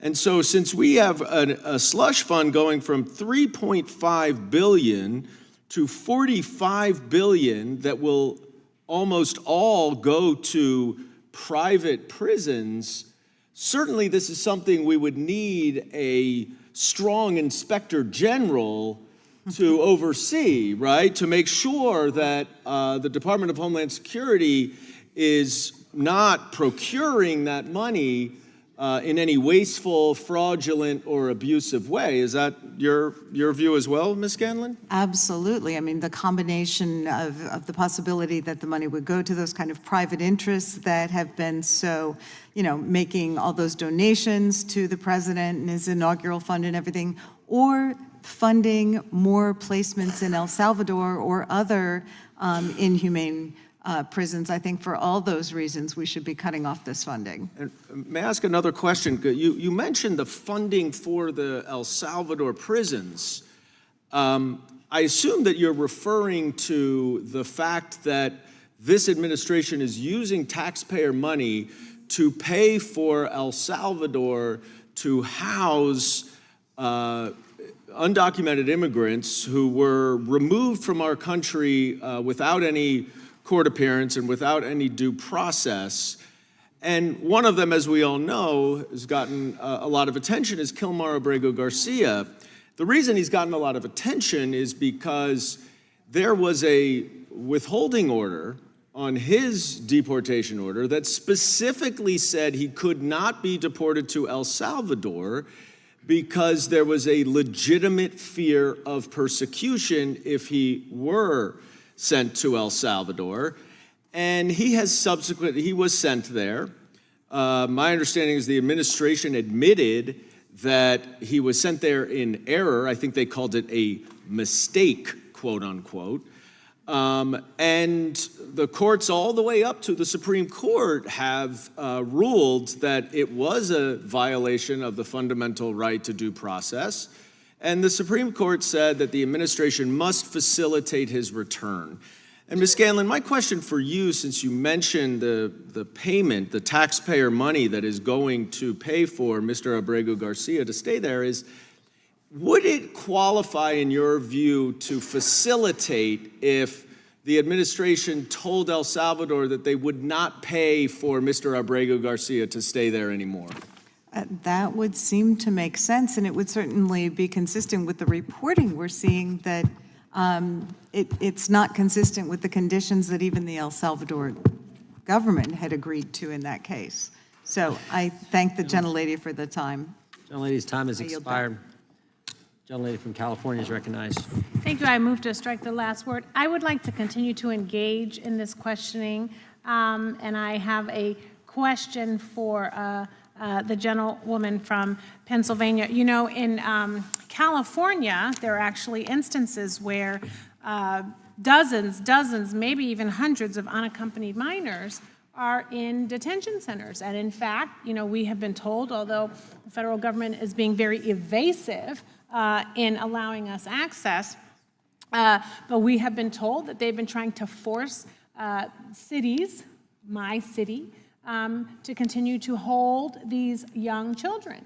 And I don't believe they have been provided access to representation. Welfare checks are not being allowed. There's no kind of adult supervision of these young children. And so I was just wondering, concerned that this administration is trying to force cities and states into collusion with it, with this illegal, unconstitutional, and dangerous behavior, especially when we're talking about young children. And can you talk about, you know, how really disastrous this would be for the country, and and why supporting your kind of amendment would allow folks to stand up to what this administration is doing when it comes to young children. And I'm so curious about this because in the first term of this administration, they seem to not want to continue to show images of children in cages, and yet they are still doing that to young children, but they don't want anyone to talk about it. You know, I think we've talked quite a bit about what happens when you are detaining children, when you're not providing them with the appropriate supports, mental health supports, food, clothing, and emotional support. I mean, it's the kind of thing that the International Treaty on the Rights of the Child, which almost every nation in the world has affirmed, except for the United States. It's the kind of thing that is designed to prevent so that we are not damaging children who aren't able to fend for themselves. Thank you. Representative Jayapal. Thank you so much, Mr. Chairman. Thank you, Secretary Rubio, for being here. On March 21st, 2025, the State Department approved the revocation of a student visa for Rameza Öztürk, a Turkish citizen who is a graduate student at Tufts University, apparently simply for writing an op-ed. According to an internal State Department memo, you took this action under your discretionary authority to revoke visas, and soon after you revoked her visa, armed and masked plainclothes officers snatched Ms. Öztürk off the street and transported her to a prison in Louisiana. Mr. Secretary, do you really think that Ms. Öztürk's op-ed results in a foreign policy consequence for the United States? I believe that case involves someone whose visa we never would have granted had we known ahead of time. I'm not asking you that question. I'm asking you if you think an op-ed, but that's exactly, in fact, what happened. The State Department wrote a memo concluding that you did not have sufficient grounds to revoke Ms. Öztürk's visa. There was no evidence showing that she'd engaged in any activities were a threat to national security. And in fact, in May, a federal court ordered Ms. Öztürk's release from detention, noting that the sole basis for the government's detention appeared to be the fact that she co-authored this opinion piece in the Tufts newspaper in March of 2024. Where in the Constitution does it say that the Secretary of State can override the First Amendment protections of free speech? Is there a footnote that I missed somewhere? There's no constitutional right to a student visa. So, but is there a constitutional right? Does it say somewhere that Marco Rubio gets to determine which speech is appropriate and revoke student visas based on what you think constitutes free speech? There's a statute that says the Secretary of State gets to determine whether someone is a threat. We deny visas every day all over the world. Do you think that the Immigration and Nationality Act trumps the Constitution of the United States, Mr. Secretary? Well, Congress can always change the law if you want, but I'm telling you, Mr. in the meanwhile, I have the authority, I will continue to revoke the visas of these people that come here to tear this country apart. You said that, Mr. Secretary. Let me reclaim my time because guests. You are talking about revoking student visas based on what somebody says. And that means that you are trumping the legal supreme court, the supreme law of the land, which is the Constitution of the United States. No one has a right to a student visa. Mr. Rubio, why did the administration need to use masked, armed, unidentified agents to whisk somebody off the street and deny her counsel for almost 24 hours after her arrest? Well, you'll have to ask the agencies that did that work. I'm not responsible for that. I'm responsible for revoking the visas of these people that come to tear this country Rubio, apart. I'm talking about this particular case where you revoked the student visa of a Turkish citizen who was a graduate student who wrote an op-ed that you didn't like. And suddenly you allowed for masked men to whisk her off the street. And you have multiple jobs, apparently. You're the national security advisor as well. So don't tell me it's not your job who snatches her off the street. We don't do the snatching, but I can tell you we do the visa revocations. Let me ask you about the national security consequences of people, masked men on the streets, snatching people off the streets. If these are legitimate law enforcement agents carrying out proper arrests, why are they hiding their identities? Because then radical crazies will try to hurt them. So you think that U.S. agents who have almost always gone without face coverings, even when they're arresting some of the country's most dangerous criminals, suddenly have so much to fear from a graduate student who wrote an op-ed that they need to be masked? Is Again, that that law accurate? student was a guest in the United States on a student visa. No one's entitled to a student visa. So We you deny revoked her visas every student day, visa and we will revoke and based continue on to an revoke op-ed, visas. which trumps the Supreme law of the land, which is the Constitution. Someone's coming up You here to stir clearly- up problems on our campus. We're going to revoke their visa. She didn't They're do any of guests. that. She wrote an op-ed. Well, She that's wrote what an you op-ed, claim. and I'm talking to you about her That's her particular lawyer's case. claims and your You claims. Those are not the facts. You reclaiming my time. You revoked her student visa Yes, because proudly. she wrote an op-ed. And Would we'll you do more. We're revoke? gonna do more of I them. have another question for you. Would you revoke the visa of someone in the United States who published claims that quote Jews are an untrustworthy and dangerous group? Yes or no? We will revoke the visa of anyone who's in this country as a guest Are who's you here to stir up going to trouble. revoke the visa of somebody who made Send me that? the case, that, I'll look at it. that I'm looking statement? to Well, get crazy people out of actually, our it's not country. just about revoking. Forward You to actually, revoking the Secretary visas of any Rubio, lunatics you excuse can me, identify. reclaiming my time. Can you explain to me why the Trump administration granted refugee status to Charles Kleinhaus, the white Afrikaner who tweeted that exact statement that I just said? There's the case. That's not a visa. You granted that person That's to a enter totally the United different process. States. That's someone that applied here through a totally different process. Secretary Rubio, student visas are a privilege. Secretary we deny Rubio, them all the time, and you we'll revoke them. revoked And- a visa based on an op-ed, and then you allowed for Gentlelady's time masked has men expired. to That's your snatch claim. That's somebody off accurate. That's the your claim. street. Your That's time's your claim. expired. That's your claim. That's not accurate. Recognized ranking. Amendment to the amendment. Without objection, the amendment will be considered as read. The gentlelady is recognized to explain the amendment. Mr. Chairman, my amendment addresses a current urgent situation of the Trump administration ignoring judges' orders, ignoring the provision of due process, and wrongfully deporting people to other countries despite judges' orders. My amendment simply states that this bill will not go into effect until the Trump administration is able to return all the people who it admits it has deported in error. It is a stain on our country that this list of people wrongfully deported continues to grow. And I will just say that this amendment, I'm going to give you a number of examples, but it is especially important now as it appears that once again the Trump administration has openly defied a court order, has just unlawfully removed immigrants to South Sudan, and the administration will continue breaking the law and wrongfully deporting people until they're finally held accountable. So I hope we can do that today in a bipartisan way. I ask unanimous consent to enter into the record an article from CNN dated May 20th. Federal judge says Trump administration must maintain custody of migrants allegedly sent to South Sudan. This just Without happened. objection, so ordered. So we all know about Kilmar Abrego Garcia. This is a father, a husband to an American citizen who had what is called withholding of removal. This is a legal immigration status that specifically blocked him from being removed to El Salvador. And he won that status during the first Trump administration in 2019 by proving that he posed absolutely no threat to public safety and that he had a well-founded fear of persecution from gangs back in El Salvador.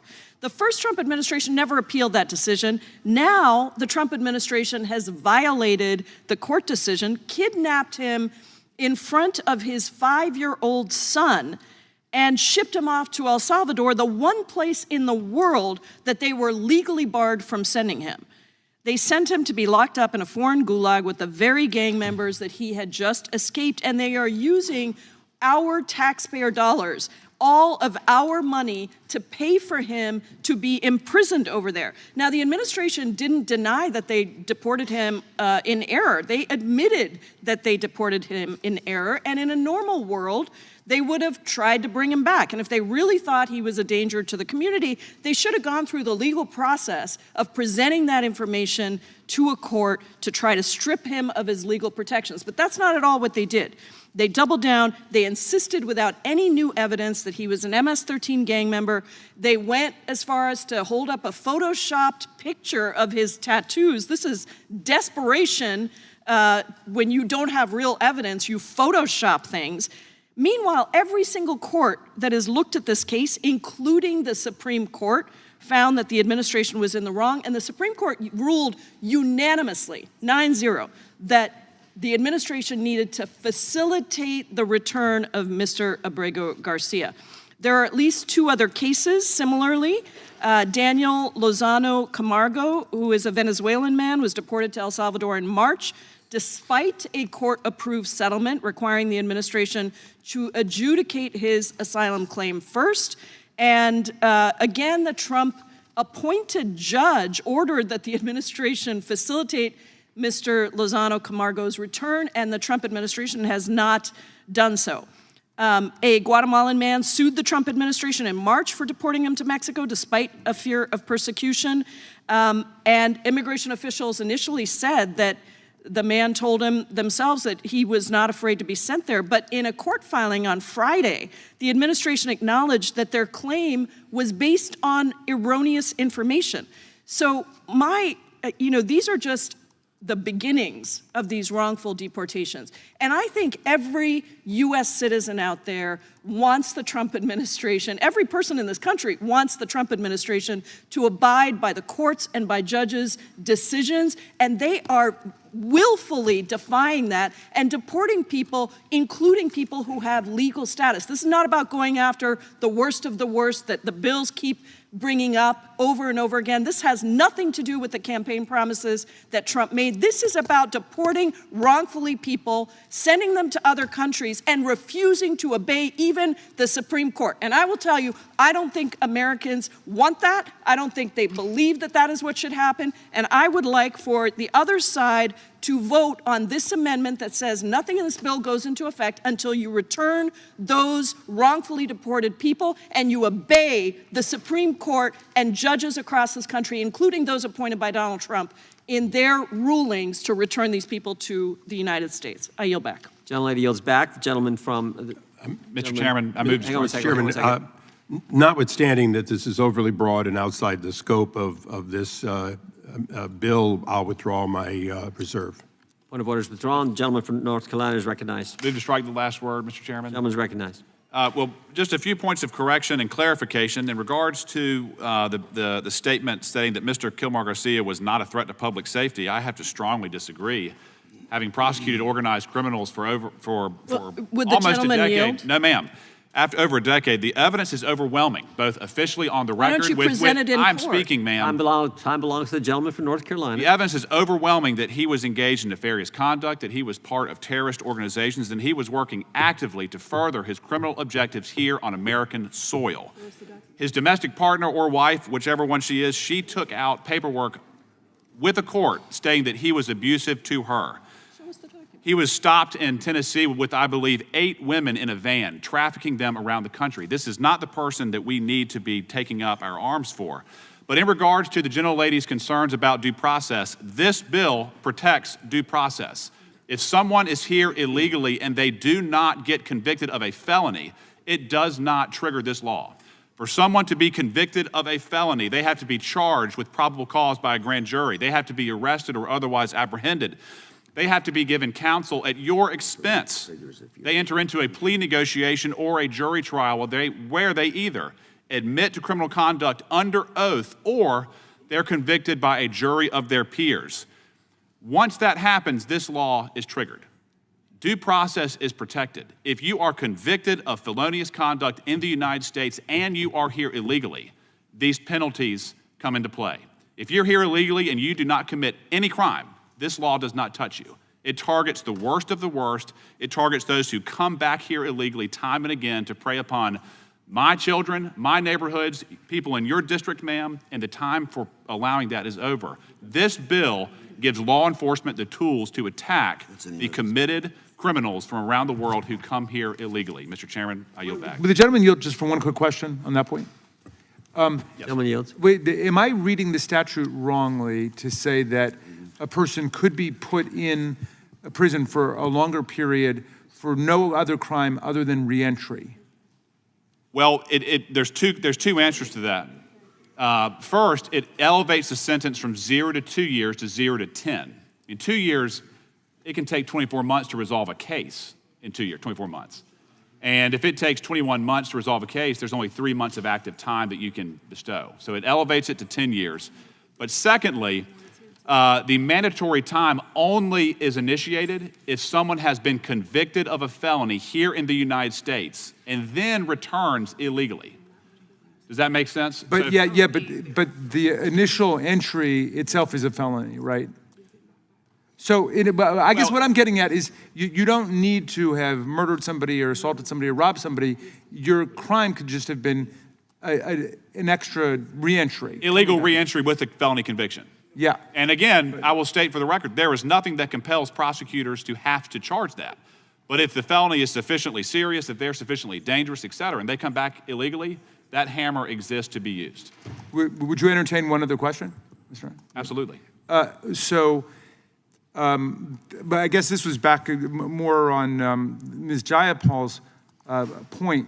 But this relating to the Abreu-Garcia case and her amendment, which obviously is a kind of a preface to your bill. She's saying, before we go down this road, let's see that we're complying with the court orders that exist now for the return of people who've been unlawfully deported in an administrative error, right?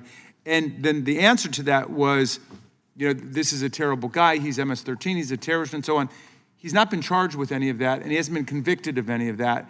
And so are you saying the Supreme Court got it wrong in saying that there should be, facilitation of his return to the country, and that these people should be returned to the country, and they can be charged with anything at that point? I mean, maybe they're the worst person in the world, maybe they're not, but that's what due process is all about. I'm not talking about taking a position on the Supreme Court's opinion. I'm not taking a position on the executive branch's position.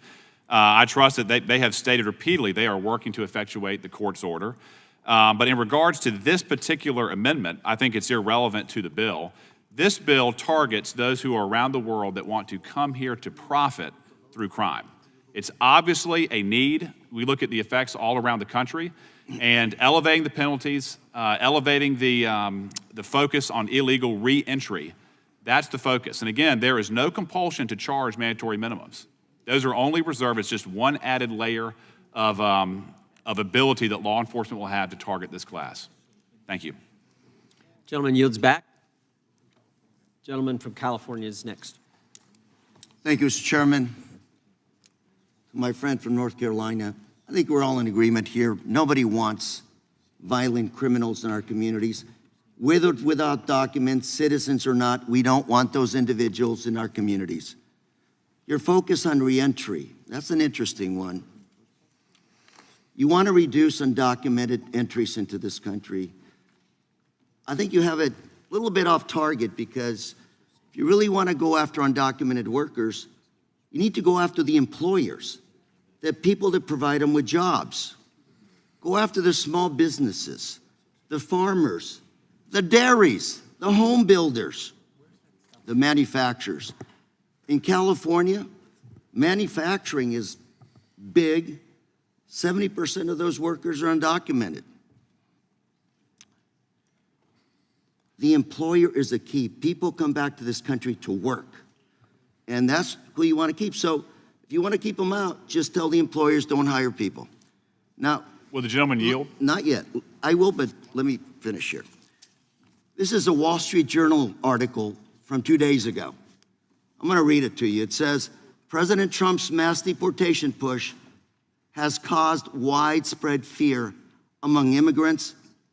What it has not done is stop them from showing up to work. As of April, there were 32 million foreign workers.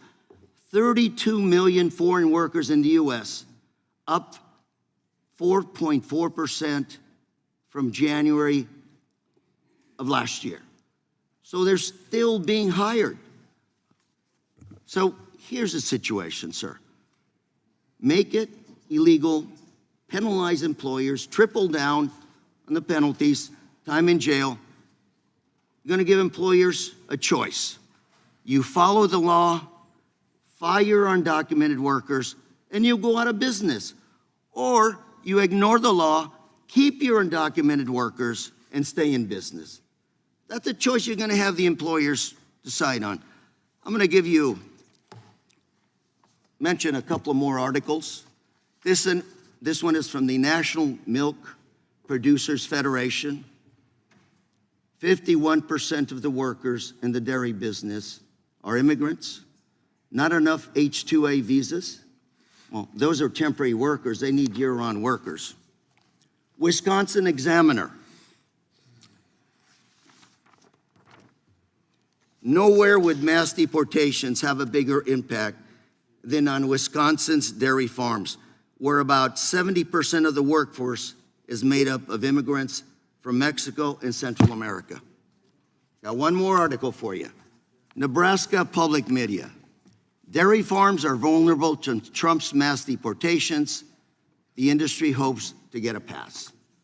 So we're trying to slow down undocumented workers. The problem is not penalizing workers or employers. We got to have immigration reform.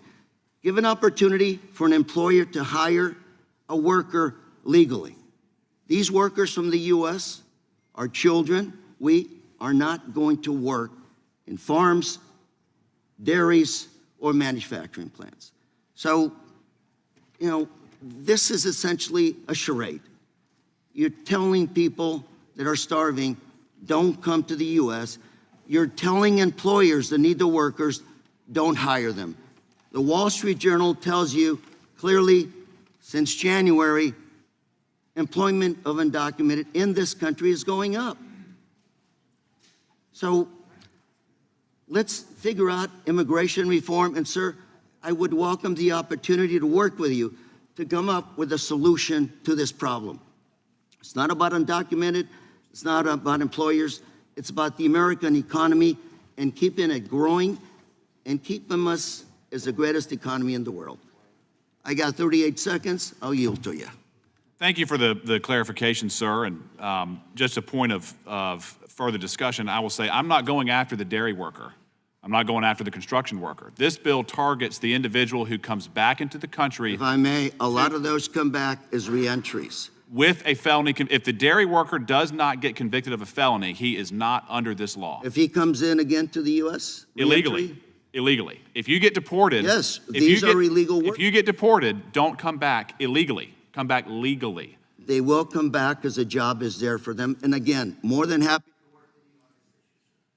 Again, this bill targets convicted felons who want to come back into the country a second, third, Mr. Chairman, I'd like to submit these articles for Without the record, objection, they'll be entered into the record. I'll claim time and I'll yield to the gentleman from North Carolina, but just let me say, I believe the focus of the gentleman's legislation, or Ms. Spice's legislation that Mr. Knott has worked so hard on, is really what he said in his opening statement. It's the guy who's part of the cartel, part of the terrorist organization, who keeps coming back because he's making money from the cartel, giving drugs that have killed thousands of Americans. And if he does get caught, goes through the process, felony conviction, they send him back, you come back again, oh, the judge is going to be able to put you away for a lot longer time. Because we want to stop that guy who's bringing the fentanyl. That's the focus, not on people who have a visa who are here working.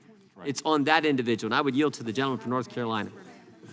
That's exactly right, Mr. Chairman. And in regards to how this bill would work, again, from what I saw in my firsthand experience, there are people who will come back repeatedly to inflict harm on this country through crime.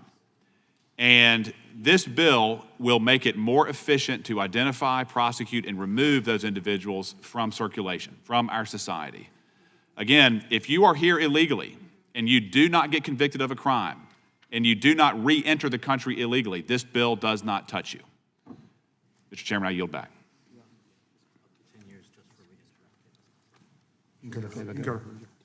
Gentlelady from Texas. Thank you, Mr. Chairman.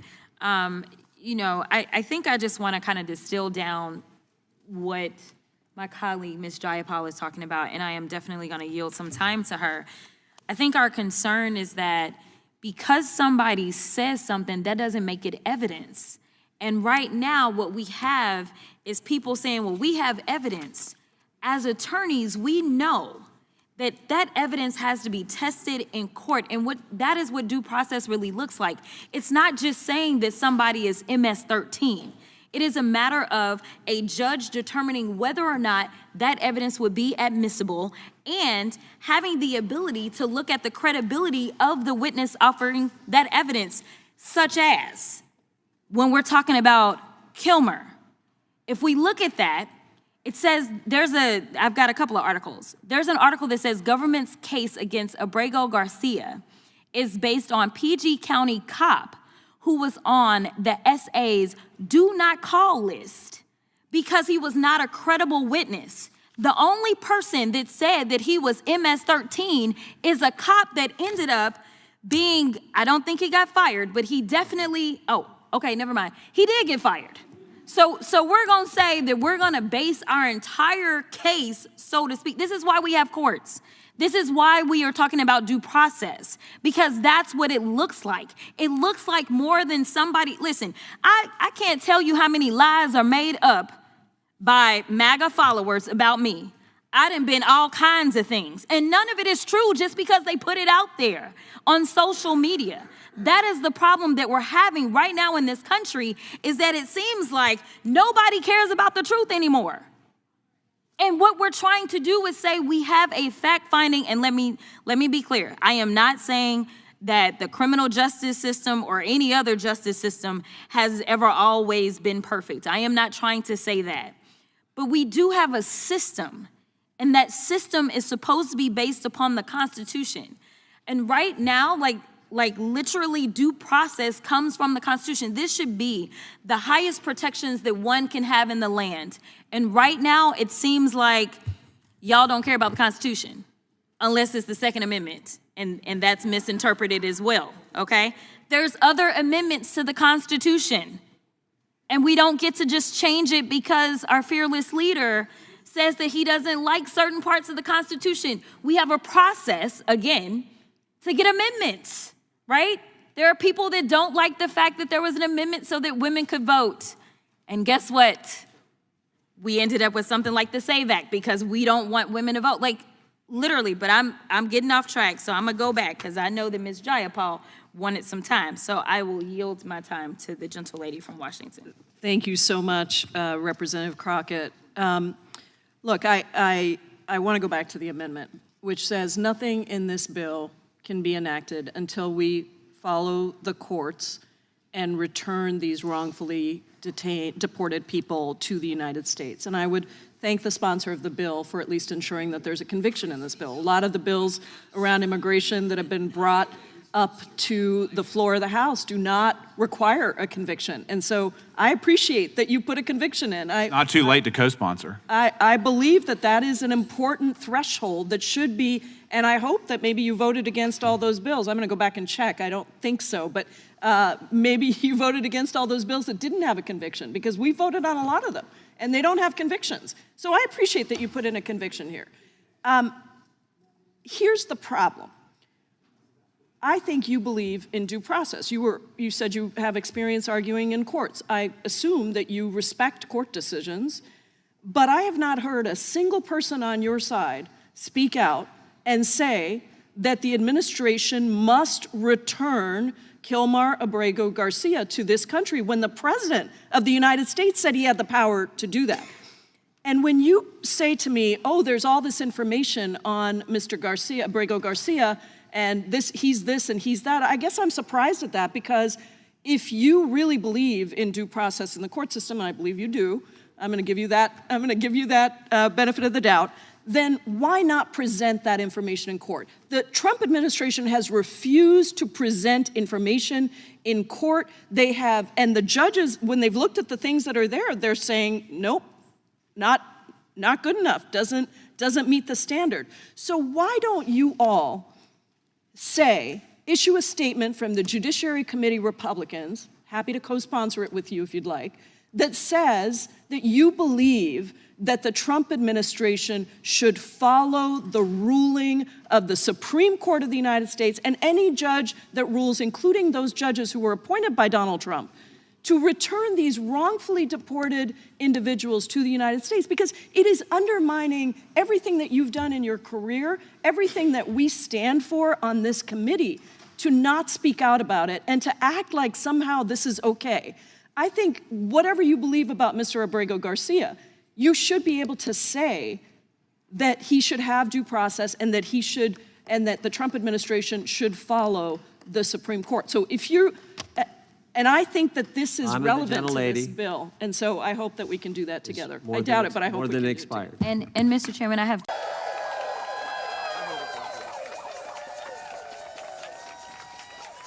Thank you, Jaime.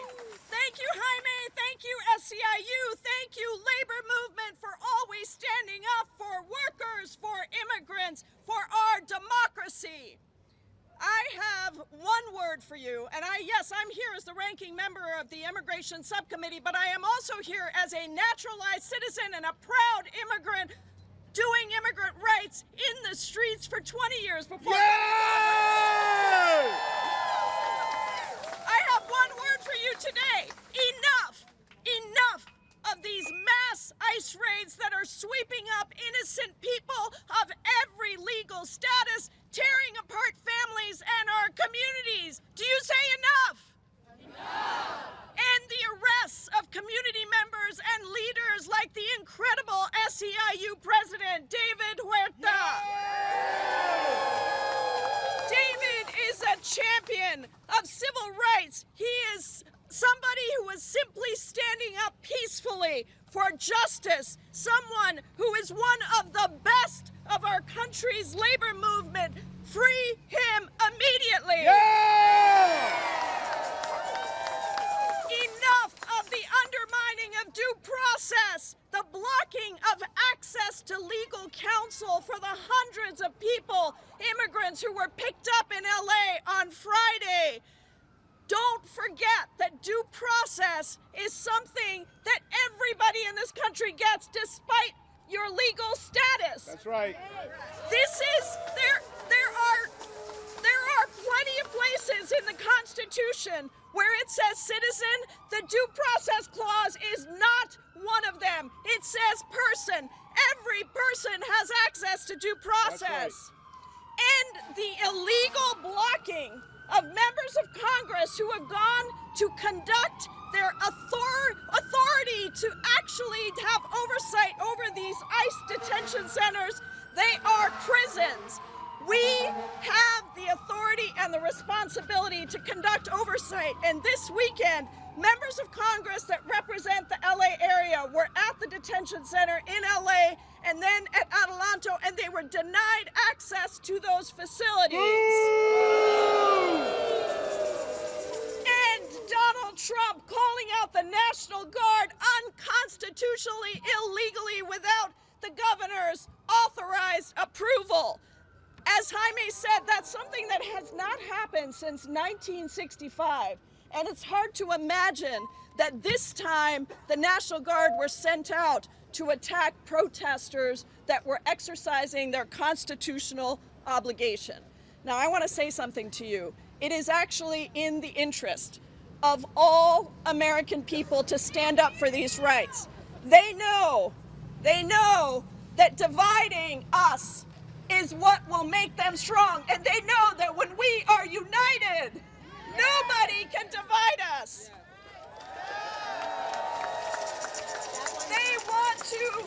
They want to distract you from their power grab for authoritarian power on the backs of working people. They want to distract you from the fact that they are trying to strip people of health care and make Americans poorer and sicker, all so they can give a $5 trillion tax break to the wealthiest billionaires. We say not on our watch.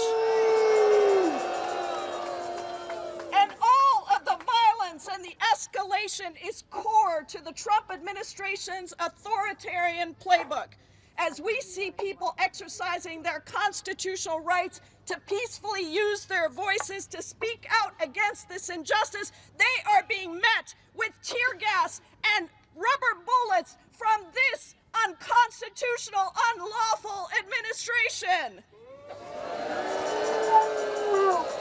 And look, even the LA Police Department said that the protests were peaceful before Trump rolled in with military tanks on the streets of Los Angeles. Federal law enforcement from DHS, ICE, HSI, and the FBI, all to crack down on peaceful protesters who were standing up for immigrant workers, who were standing up for the economy of this country, who were standing up for our communities, for our families, and saying, don't tear us apart. We are going to stand united against this authoritarian power grab.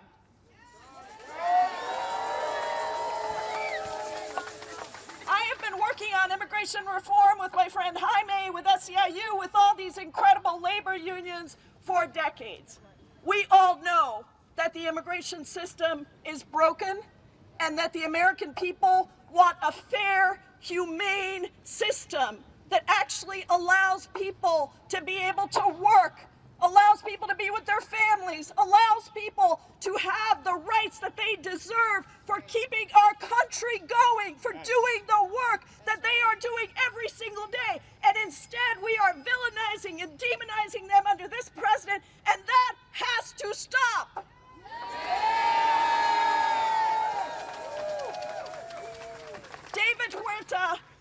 David Huerta said it best. He said, we all collectively have to object to this madness because this is not justice, this is injustice. So today we are here to say, free David Huerta! Free David Huerta! We are here to say, free the immigrants that have been arrested! Free the immigrants that have been arrested! We are here to say, end the ICE raids! End the ICE raids! We are here to say, stand up for our protected constitutional rights to free speech. That's right. To due process. To a democracy that works for all of us. Thank you so much, everybody. Let's keep this up because the people united will never be divided. The people united will never be defeated. The people united will never be defeated. The people united will never be defeated. Thank you so much. United will never be defeated. That's right. Ms. Jayapal from Washington for 5 minutes. Thank you so much, Mr. Chairman. Thank you for being here, Ms. Lake. The U.S. Agency for Global Media is tasked with providing unbiased news worldwide to over 427 million listeners, many of whom live in countries without freedom of press or freedom of the speech. And it is your job to promote the American ideals of freedom and democracy. So I wanted to start just by confirming, do you support democracy or authoritarianism? I think that's pretty obvious. I support freedom and democracy. Democracy. Great. Would you agree that accepting the results of a fair and free election are critical to a functioning democracy? Would you agree that standing up and cheering for a cancer survivor would have been the nice thing to do? Ms. Lake, this is my time. Okay. Would you accept that accepting the results of a free and fair election are critical to a functioning democracy? It's a yes or no question. Do you think it's essential for a democracy to have a free and fair election? We need free and fair elections. Free and fair sadly, elections, we don't great. have Thank them. you so much. And yet, you have, to this day, refused to acknowledge that President Trump lost the 2020 election, something that even members of President Trump's own Justice Department have admitted and multiple lawsuits have shown. And we heard my colleague from Arizona talk about what happened in Arizona. So it concerns me that you are now tasked with this responsibility of ensuring democracy around the world when you won't even accept a free and fair election. I'm also concerned by your ability to promote the American ideals of freedom and democracy, given your record defending and praising dictators.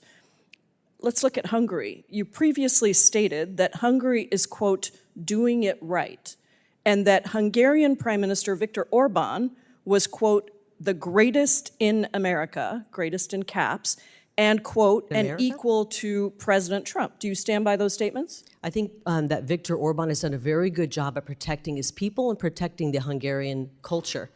And so, I think Ms. Lake, if you ask people in Europe, other parts of Europe, the question here is very simple. They would be wishing that their leaders stood up for their people. Is Viktor Orban the greatest in Europe? Yes or no? I think he's done the best job in Europe, yes. Okay, and so even Secretary Rubio acknowledged in a 2019 letter that under Orban, Hungary took a downward democratic trajectory, and yet you insist that Hungary is doing it right. I want to cover some of the policies that Mr. Orban is responsible for. Would you consider banning LGBTQ pride parades like Viktor Orban has done in Hungary as doing it right, recognizing that pride parades are protected under the First Amendment? What does this have to do with the U.S. Agency for Global I'm asking you whether you support the policies of dictators and authoritarians or whether you support democracy. You have said that Viktor Orban is the greatest in Europe. So do you think that Viktor Orban is doing it right when he bans pride parades? I think Viktor Orban has put the people of his country first. So the answer is yes, you to think it's discuss appropriate Viktor that he's Orban. banning pride parades and using facial recognition technology to actually profile people that go to those parades. How about the fact that Orban and his party control 80% of Hungary's media market? Are we here talking about Hungary? Yes, we are, because guess what? Your agency actually is responsible for other countries Hungary and is an unbiased ally. Can I news. remind you that Hungary is an ally of America? Oh, and so you think that it's okay that Viktor Orban, the greatest in Europe, according to you, controls 80% of Hungary's media market? Is that level, free, and fair reporting? I don't. You obviously don't like our ally Hungary. I think that I'm the asking people have you voted if for you him, and the think people of that Hungary it's will decide. appropriate. Ms. Lake, it is my time. I'm asking you if it is appropriate that a country, Viktor Orban's government, controls 80% of Hungary's media market. It's just a yes or a no. Do you think that's okay? Think he's the greatest of all I don't time? have an opinion on what Viktor Orban is doing in Hungary. It's not up for Other debate. than I It's know a he puts his fact people that has been first. documented by numerous organizations. who? Now, Can not you tell me only where that have you fact come from? supported, not only Where have did you that supported. fact come Excuse from, me, Ms. Lake. Representative? I'm sorry to remind you, you are not a governor. You're not even a candidate for governor. You're here, and this is my time. Not only have you supported dictators that have supported policies that erode democracy, you also spread claims promoted by Russian state media that the Pentagon was funding bioweapon labs in Ukraine. These claims have been proven resoundingly false, even by Secretary of State Marco Rubio. Do you still stand by that prior Look, statement, Ms. Lake? I know that many members of Congress care more about funding Do you Ukraine. stand than by that statement, order. which is clearly a lie? I know that You are voted. responsible for an agency that is supposed to promote truth, and yet, over and over again, you are promoting dictators and authoritarians and lies. So I am asking you if you stand by the statement that you made that was promoted by Russian state media that the Pentagon was funding bioweapon labs in Ukraine. Proven false by Marco Rubio. Do you stand by that statement? I understand you're trying to get a fundraising video here. Okay, So well, let me you help clearly make- don't let me understand that reminding you the are people- actually Time here has before expired. before Your time Congress. expired, Mr. Chairman, Ms. Jayapal. I just want to say you had that more than enough time. I gave you a few extra I seconds, and understand, your time and has expired. unfortunately, and I now recognize Representative Ms. Lake Davidson. is not responding Can to I the have questions. just 1 second to respond? Because who is going to be speaking Representative next? Davidson is next. Oh, may I have just 1 second to respond to that? Obviously, from some of the questions we're hearing from the Democrats, they care more about a lot of other countries than America. And we see For her opening statement. Thank you, Mr. Chairman. In my 2.5 years as ranking member of the Immigration Subcommittee, I believe that this is the first hearing that the majority has held that is not focused on undocumented immigrants.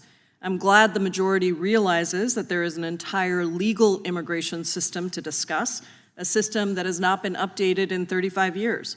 We need a modernized system that meets our 21st century needs while also protecting American workers.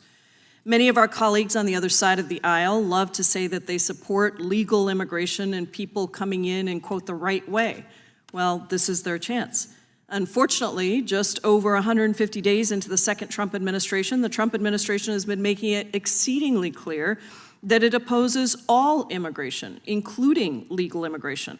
Across the country, we have seen students picked up by masked immigration agents in unmarked cars, taken to detention facilities with no warning, and given limited information as to why they are being deported. The administration has revoked thousands of student visas as a weapon to stifle political dissent, restrict due process, and enforce an exclusionary and nativist vision of America that runs counter to everything our institutions of higher learning stand for. And just last week, video of masked ICE agents violently beating the father of 3 U.S. Marines has absolutely shocked the conscience of Americans across the political spectrum. The administration's actions to close off legal pathways will actually hurt America's ability to innovate and attract the talent we need. And make no mistake, they are not about national security, and we know this because just last month, Secretary of State Rubio announced plans to, quote, aggressively revoke student visas of Chinese students, all in the name of national security. And yet just 2 weeks later, President Trump, in announcing a so-called trade deal with China, said Chinese students would still be able to attend universities in the United States, even noting, quote, it has always been good with me. After a pause, the United States has resumed interviews for F, J, and M visas, but added new screening of the applicants' social media. These visas cover more than just students. They apply to physicians, university researchers, and au pairs, many of whom come to work for military families and others.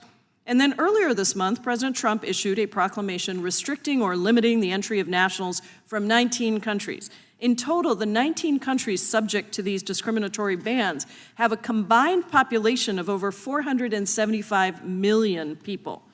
According to State Department data, the proclamation has the potential to block at least 34,000 green cards from being issued and over 125,000 non-immigrant visas from being issued every single year. Recent reporting also tells us that the Trump administration is considering adding an additional 36 countries to that list, 25 of which are from Africa. These countries may be subjected to partial or even full travel bans if they do not meet certain benchmarks over the next 2 months. And alarmingly, it appears that the Trump administration is attempting to coerce some of these countries into signing third country removal agreements to keep themselves off the ban list.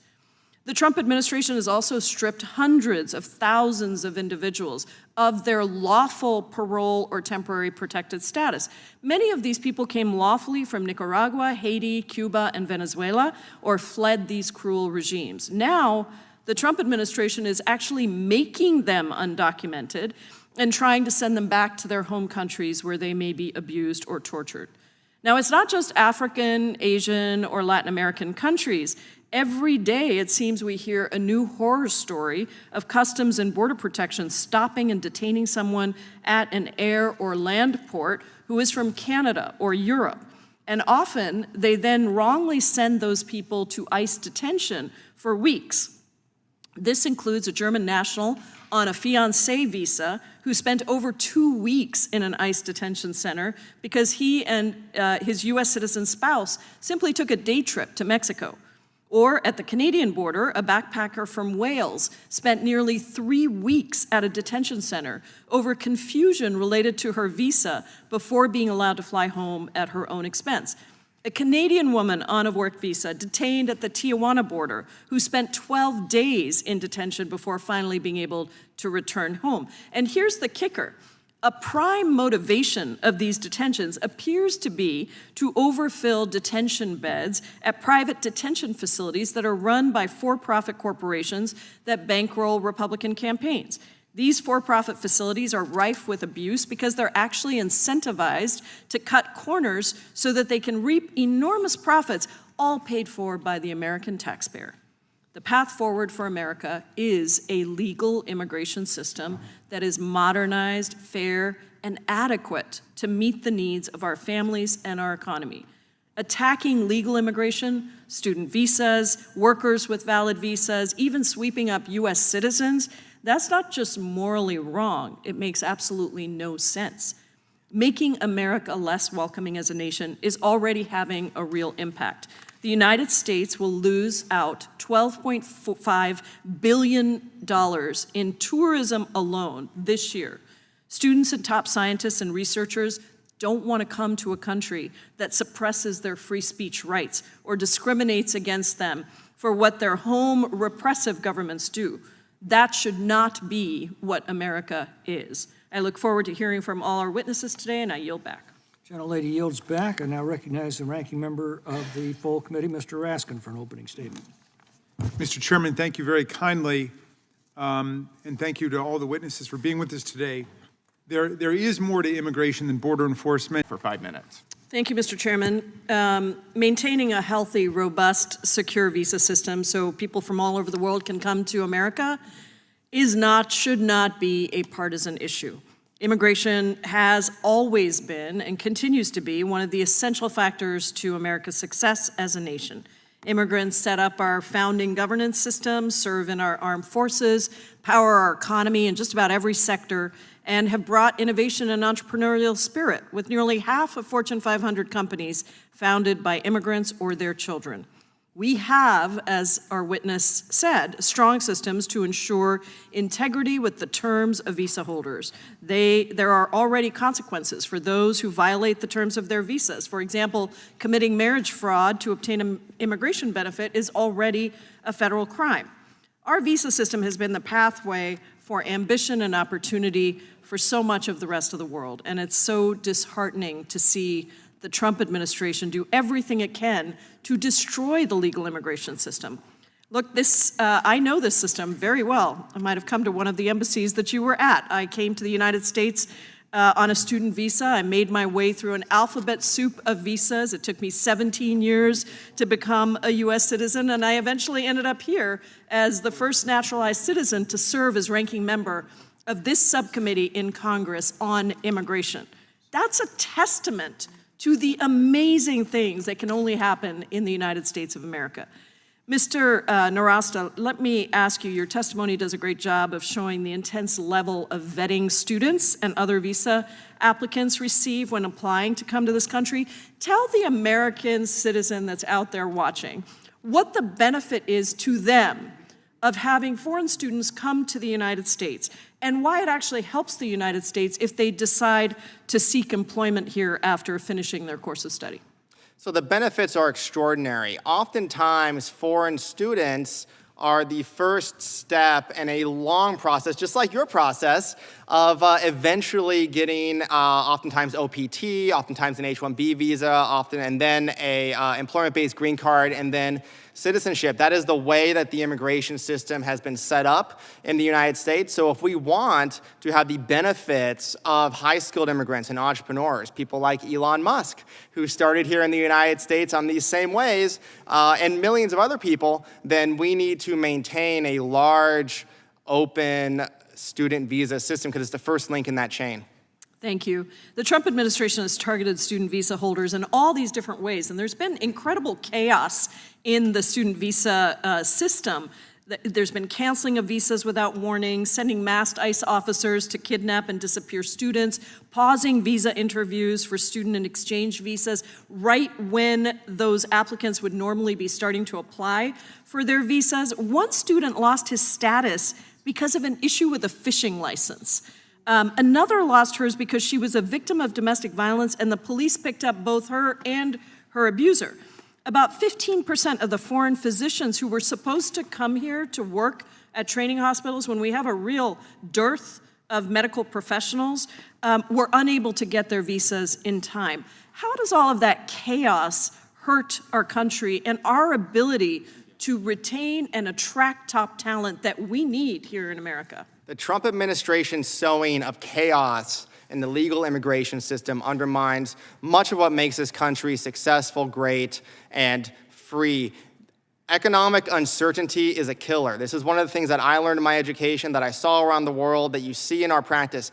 And nothing like uncertainty in employment, in legal residency, and being able to be here sows devastation. It makes people's lives unsettled, both for the immigrants and their American families, employers, friends, the schools where they are, their neighbors. It unsettles everything. It is devastating to this country. It is devastating to them, and it's devastating to future Americans. Let me turn to the absurd travel ban, arbitrary travel ban that President Trump announced. He alleges this travel ban is necessary to protect us from terrorist attacks and other national security threats. Is that true, just yes or no? No. So let me go through some examples. Given the recent events in Boulder, Colorado, why is Egypt not on the banned list? Egypt was also one of the countries, along with Saudi Arabia, the UAE, and Lebanon, who were involved in 9/11. Your testimony, as you noted, 98% of the people killed in the United States by foreign terrorists were casualties of 9/11. Why are none of those countries on the banned list? I mean, explain this to me. Make some sense of it. I'm sorry, but I can't explain something where there is absolutely no sense. It doesn't make any sense. It's totally arbitrary. It seems like a justification for reducing legal immigration that is divorced from any legitimate security or national security or anti-crime perspective. It is just an arbitrary ban, and I guarantee we're going to have more of them come down the line that are based on nothing more than the desire to reduce legal immigration. Thank you. Mr. Chairman, I have a unanimous consent request. Without objection. To enter. This is a press release from the Department of Homeland Security, and it highlights that some of the Iranian nationals that recently were arrested enter the country or were ordered removed under the Trump administration. Great. Yield back. Without objection. Thank you. And thank you, Mr. Chairman. Thank you, Deputy Secretary Regas, for being here. Before coming for Congress, I worked for a Seattle-based nonprofit that was one of the largest implementing global health issues around the world. And in our state, Washington State, global health is a leading industry. It creates tens of thousands of jobs right there at home. It generates billions of dollars for our economy. And the destruction of USAID and the massive cuts that we've seen to research and science and global health, I believe, are really weakening our soft power abilities through global development, and I think they're leaving Americans vulnerable to the spread of disease that does not know any boundaries.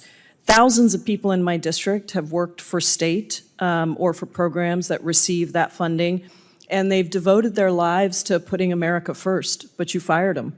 You fired them. Not based on merit, not based on skills, not based on work history, not by looking at if there was anywhere else in the State Department that these career civil servants could be. You just fired them because you had a 15% staff firing target. One of them speaks multiple languages, had an onward assignment to promote U.S. businesses and strengthen our critical mineral supply chain. Another one was sent back after spending her entire life devoted to humanitarian assistance work in Afghanistan, Sudan, the Middle East, some of the toughest regions in the world where we desperately will need translators, people with bilingual experience. Another one served in war zones in the Middle East and was fired 1 week away from qualifying for her pension after nearly 20 years of service. It is stunning to me to see how these career civil servants have been treated by your administration. And on top of that, the administration's budget request slashes global health spending by almost 2/3, and a recent study estimates that in 10 years, these cuts could cause 14 million preventable deaths. 14 million. I've worked all over the world, lived all over the world, and seen the power that the United States builds by the work that we do in other countries. I want to remind any public that may be watching that we spend less than a fraction of a percent of our budget on foreign assistance. In fact, sometimes I go out and people say, you spend too much money. And I say, great, you tell me what you think we spend. Usually they say around 20%. I say, you tell me what you think we should spend, and I will do that. I will do that number. And you're laughing because you know that what people say back to me is spend 10%. If you just spend 10%, I would do that. I'm like, great, I'll take it. Because the work we do through these programs is so important, and the skills and the talent of our public servants is so incredible. The average taxpayer, Mr. Regas, spends 18 cents per day to fund USAID. That's funding that saved over 90 million lives and prevented outbreaks that would have threatened American lives. And so I guess I just want to know, do you understand how your cuts are going to make Americans less safe? So, as I noted earlier, the Secretary has exempted life-saving humanitarian assistance from the foreign aid review.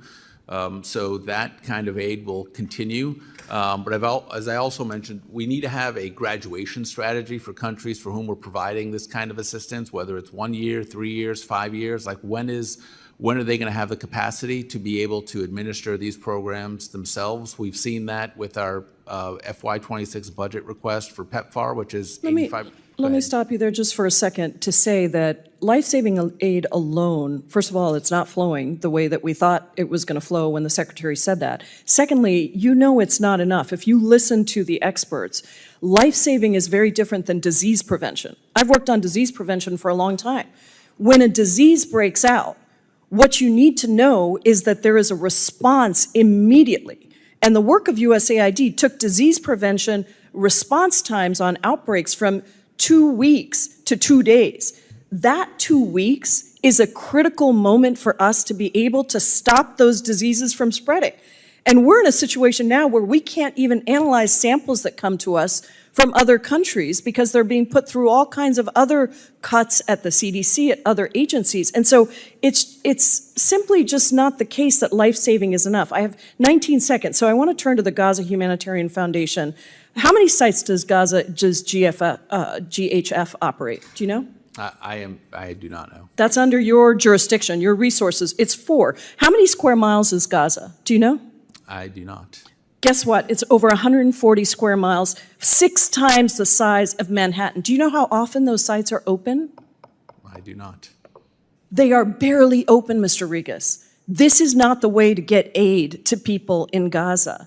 And if you're going to be here over personnel and operations, I would ask that you know the details of what you are actually overseeing and ask the experts to come in and help you. Because whatever people say about UNRWA, we were delivering aid Lady's time's to expired. the people that needed Representative it. Vice Thank is you. now recognized. Representative Jayapal. Thank you, Mr. Chairman.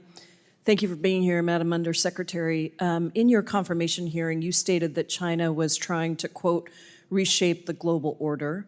In your opinion, is it in our national interest to have our American bilateral and multilateral relationships overtaken by China? I would disagree with the premise that they are. I'm just asking you, in your opinion, I assume the answer is no, that it's not in our interest, and I agree with you. But in fact, that is exactly what the Trump administration is allowing to happen with all the cuts to USAID funding. As we slash foreign assistance, China is stepping up its investments in the Silk Road for too many countries. It's becoming the only place to turn to backfill previous U.S. investments. And General Michael Langley, the commander of U.S. Africa Command, stated that China is, quote, trying to replicate specific USAID programs in Africa that the United States has cut, and that this trend has been seen globally. Madam Undersecretary, are you aware of how the USAID cuts and Trump's isolationism have what they've done to America's and China's respective global favorability? Congresswoman, I would disagree with the premise of multiple components of your statement. Do you know what's happened to U.S. favorability relative to China's favorability? In fact, we've had a great response in some of our countries that we're providing aid, that we're moving from a dependency relationship. Do you have any numbers for me? Well, I can tell you that we're continuing our PEPFAR life-saving I'm asking programs. about favorability. Are you aware that in January of 2024, a year before Trump came into office, the U.S. favorability rating was above 20 and China was in negative territory? And at the end of May, after just 5 months of Trump coming into office, China had a net favorability of 8.8 compared to negative 1.5 for the United States? Were you aware of that? I'm not sure what the sources of your numbers are. So you're not aware of that? I'm not aware of the sources of your numbers. Let me read you some statistics about how your administration's cuts will increase Chinese influence around the globe. Because of these cuts, Chinese investments in assistance programs will now surpass American investments in 40 more countries. China will now operate 16 more diplomatic posts abroad than the United States. And if the president's budget request is enacted into law and the U.S. fails to pay its UN-assessed contributions, China would actually be the biggest contributor to the UN regular budget and UN peacekeeping operations. Is this what making America great again means to you, ceding America's global leadership in the world to China? Congresswoman, at our funding currently, we remain the world's largest donor of aid. next to the next 10 countries, we are still the greatest Madam Undersecretary, you may want to look at those statistics that I sent you and look at what these cuts mean. Would you agree that Mandarin language skills are a valuable tool for U.S. diplomats working on China and strategic competition issues? It's not a hard question, Madam Undersecretary. No, I'm still wondering if we're going to be able to respond to some of the other It's my statements. time, so you are welcome to send me a written response, but I'm asking you about Mandarin language skills. Do you think they're valuable? We have Mandarin language skills at the Department of State, yes. So you think they're valuable? Yes. And the department just fired over 1,300 staff to meet an arbitrary firing target. Do you know what % of the department's total Mandarin language capacity was lost in that RIF? Congresswoman, the reorganization was not arbitrary, nor was it haphazard. Do you know how many of the department's total Mandarin language capacity was lost in the RIF? I'm unaware of that. So you don't know even how we're staffing our relationship with China, and you're the Undersecretary of State for Political Affairs. Can you at least tell me if language skills, in this case Mandarin, weigh into the department's evaluation of individual staff that were RIF'd? Thank you, and thank you, Congresswoman, for that question. The Office of China Affairs falls under my purview. And you don't know how many, do you know how many people we have that speak Mandarin now? I'm responsible for the diplomacy that is conducted out of the Office of And you think diplomacy China, can be done without people that speak the skills? and also the embassy. And I have confidence in our training programs at the Department of State. Sounds like you're not really aware of what skills we... Questions recognized. Thank you, Mr. Chairman. Mr. Patel, before you joined the FBI, you had very strong opinions about what the FBI was hiding regarding Jeffrey Epstein. In a September 2023 interview with Glenn Beck, you said the Black Book is under the, quote, direct control of the director of the FBI. In December 2023, you said, let us know who the pedophiles are. Even for a short time after becoming FBI director, in February of 2025, you tweeted, quote, there will be no cover-ups, no missing documents, no stone left unturned. In June, you told Joe Rogan, quote, we've reviewed all the information, we're gonna give you every single thing we have and can. But then suddenly in July, everything changed. You and Attorney General Pam Bondi released one video and said that there was nothing more to see. Your July memo says you uncovered more than 300 gigabytes of data and physical evidence, but that you had decided no further disclosure would be appropriate or warranted. That is a quote. I think what happened, Mr. Patel, is that suddenly you discovered that Donald Trump's name was all over these files, and you started a giant cover-up. So you are under oath, Mr. Patel. You just testified to Mr. Swalwell that you did not speak to the president about the Epstein files. To your knowledge, did Attorney General Pam Bondi speak to the president about what was in the Epstein files? I can't speak for Attorney General Pam Bondi. So to your knowledge, you don't have any information. The question was, do you have any knowledge? Do you have any knowledge? I can't speak. You are refusing to answer the question, so let me tell you that the Wall Street Journal reported that in May, Bondi told Trump that he was in the Epstein files, and at the same meeting said that the DOJ did not plan to release the files. Yesterday, you testified to Senator Kennedy that there was, quote, no credible information that Epstein trafficked girls to anyone else, and that you have, quote, continuously and publicly asked the public to come forward with more information, and we'll look into it. Today, in response to Mr. Massey's question, you appear to say that the survivors were not credible. These are survivors. That's not at all what I said. Okay, great. I'm going to ask you this in a second, but let me tell you about the don't lie about survivors, me. and let's bring them up here into the room. These are women who came to the Hill and testified that they were groomed and raped at the age of 14 and 16 years old, and they called to meet with the president and to meet with the FBI and to have people investigate their claims. Some of them have never testified before. If you are so interested in getting the public to submit any information, why have you not met with them? You said you haven't met with them. Have you met with them? I'll give you one more chance. My job as the FBI director is to Is the invite all answer yes or investigative no leads. to whether or not you met with these women who were sexually abused and raped? Any insinuation by you or any What people is on the your side that I am not manhunting child predators and sex traffickers, just look at the Mr. stats. Patel, And you talk Mr. about Chairman, cover-ups, man. Mr. Chairman, you this talk is about my time, cover-ups. and I will take as much time as I Where were want. you during the Instruct Obama and witness, Biden Mr. administrations Chairman. when these so-called Instruct the cover-ups were witness. going on? Mr. Why didn't Chairman. anyone in those administrations talk to any of these Mr. purported Chairman. witnesses? Let's I get have some regular order, Mr. every Chairman. single person to provide credible information. Time belongs to the gentlelady from Washington. And I'm but going when to you- take another When you couple accuse of the minutes. witness of something, he's allowed to respond. That's how it works. You say Listen, something, he didn't you say even, something, excuse he's me, allowed to Mr. Chairman, you respond. have Point always of been order. fair, but this And is I'm not being fair. fair, and you will get No, your- this you will is get your my time. time, and he You will give the said gentlelady that the a few witnesses additional were not credible. seconds of time. I'm going to get an additional minute of time because No, that's you'll how get much time you he won't get a took. minute. You'll get some seconds. What we think is under 5 minutes. You don't get to demand how Mr. much time you Patel. get. That's not how it works. Mr. Patel, are the victims of the Jeffrey Epstein horrific trafficking ring, are they credible?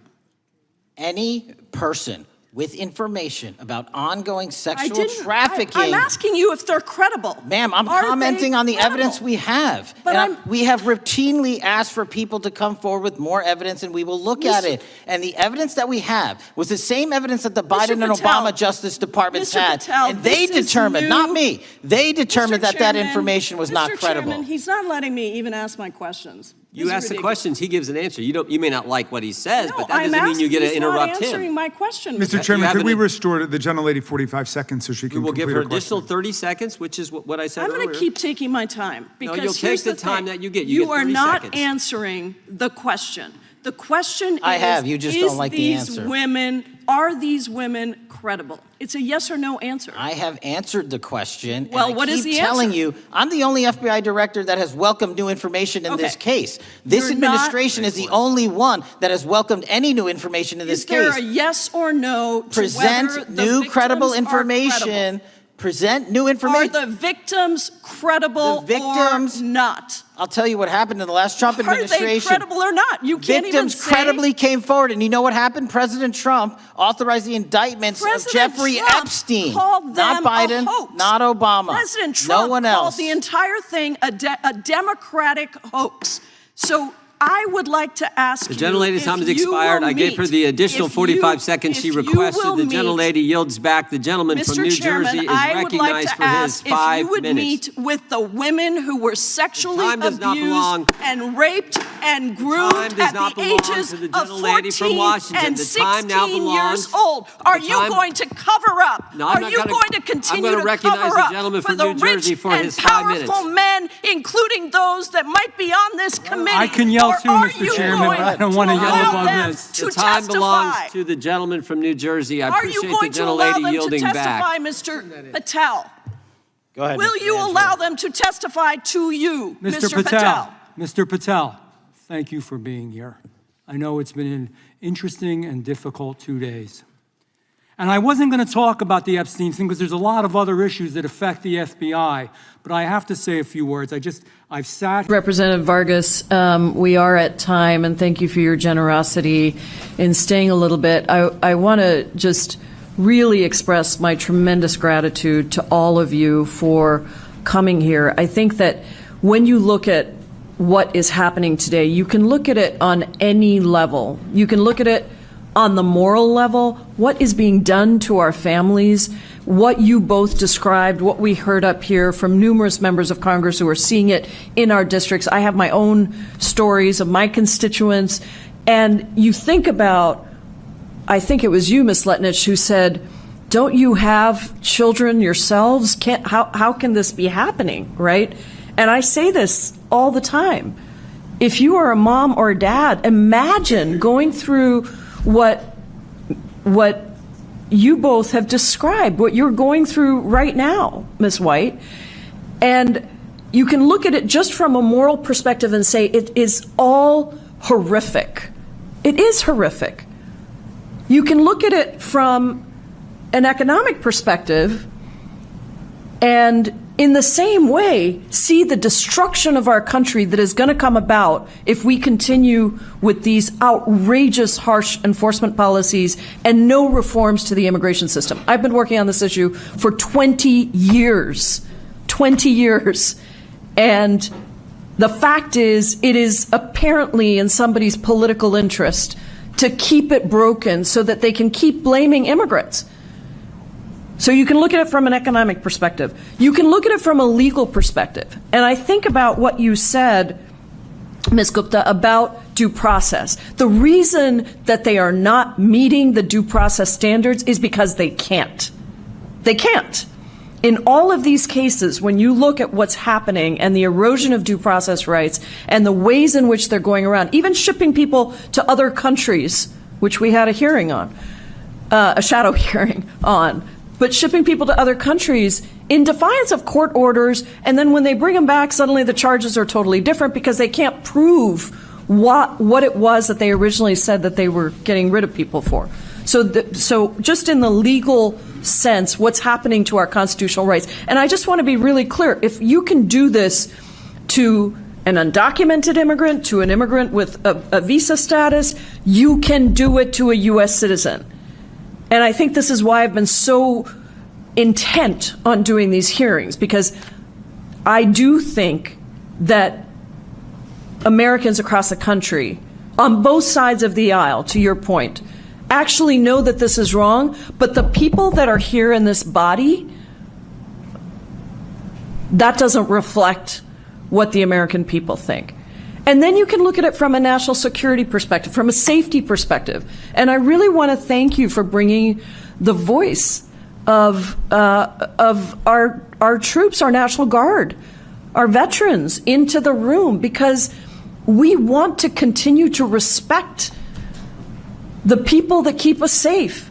And we are not respecting them when we put them into this role. We had Kash Patel in front of us yesterday, a very tense hearing. One of the things that is true about the FBI is 20% of the FBI agents are being reassigned to immigration. What does that mean for our national security? So really at every level, you are helping to lift these stories up, and I get that awareness is not enough. I really do. Believe me, it's hard for me to even put into words. I'm an immigrant myself. There's only less than 24 of us naturalized citizens that serve in Congress today. And the idea that other people would not have the opportunities that we have had and that have made America great, not again, but made America great, is just horrifying. So I'm really grateful to you all for being here. And I want you to know that your testimony here today, and it'll be live streamed. I know we have a lot of folks here who are covering this. We will continue to put it out, and we will do everything we can to help the families that are directly affected and to continue to fight like hell for the country that we know we can be. Thank you all so much. The hearing is adjourned.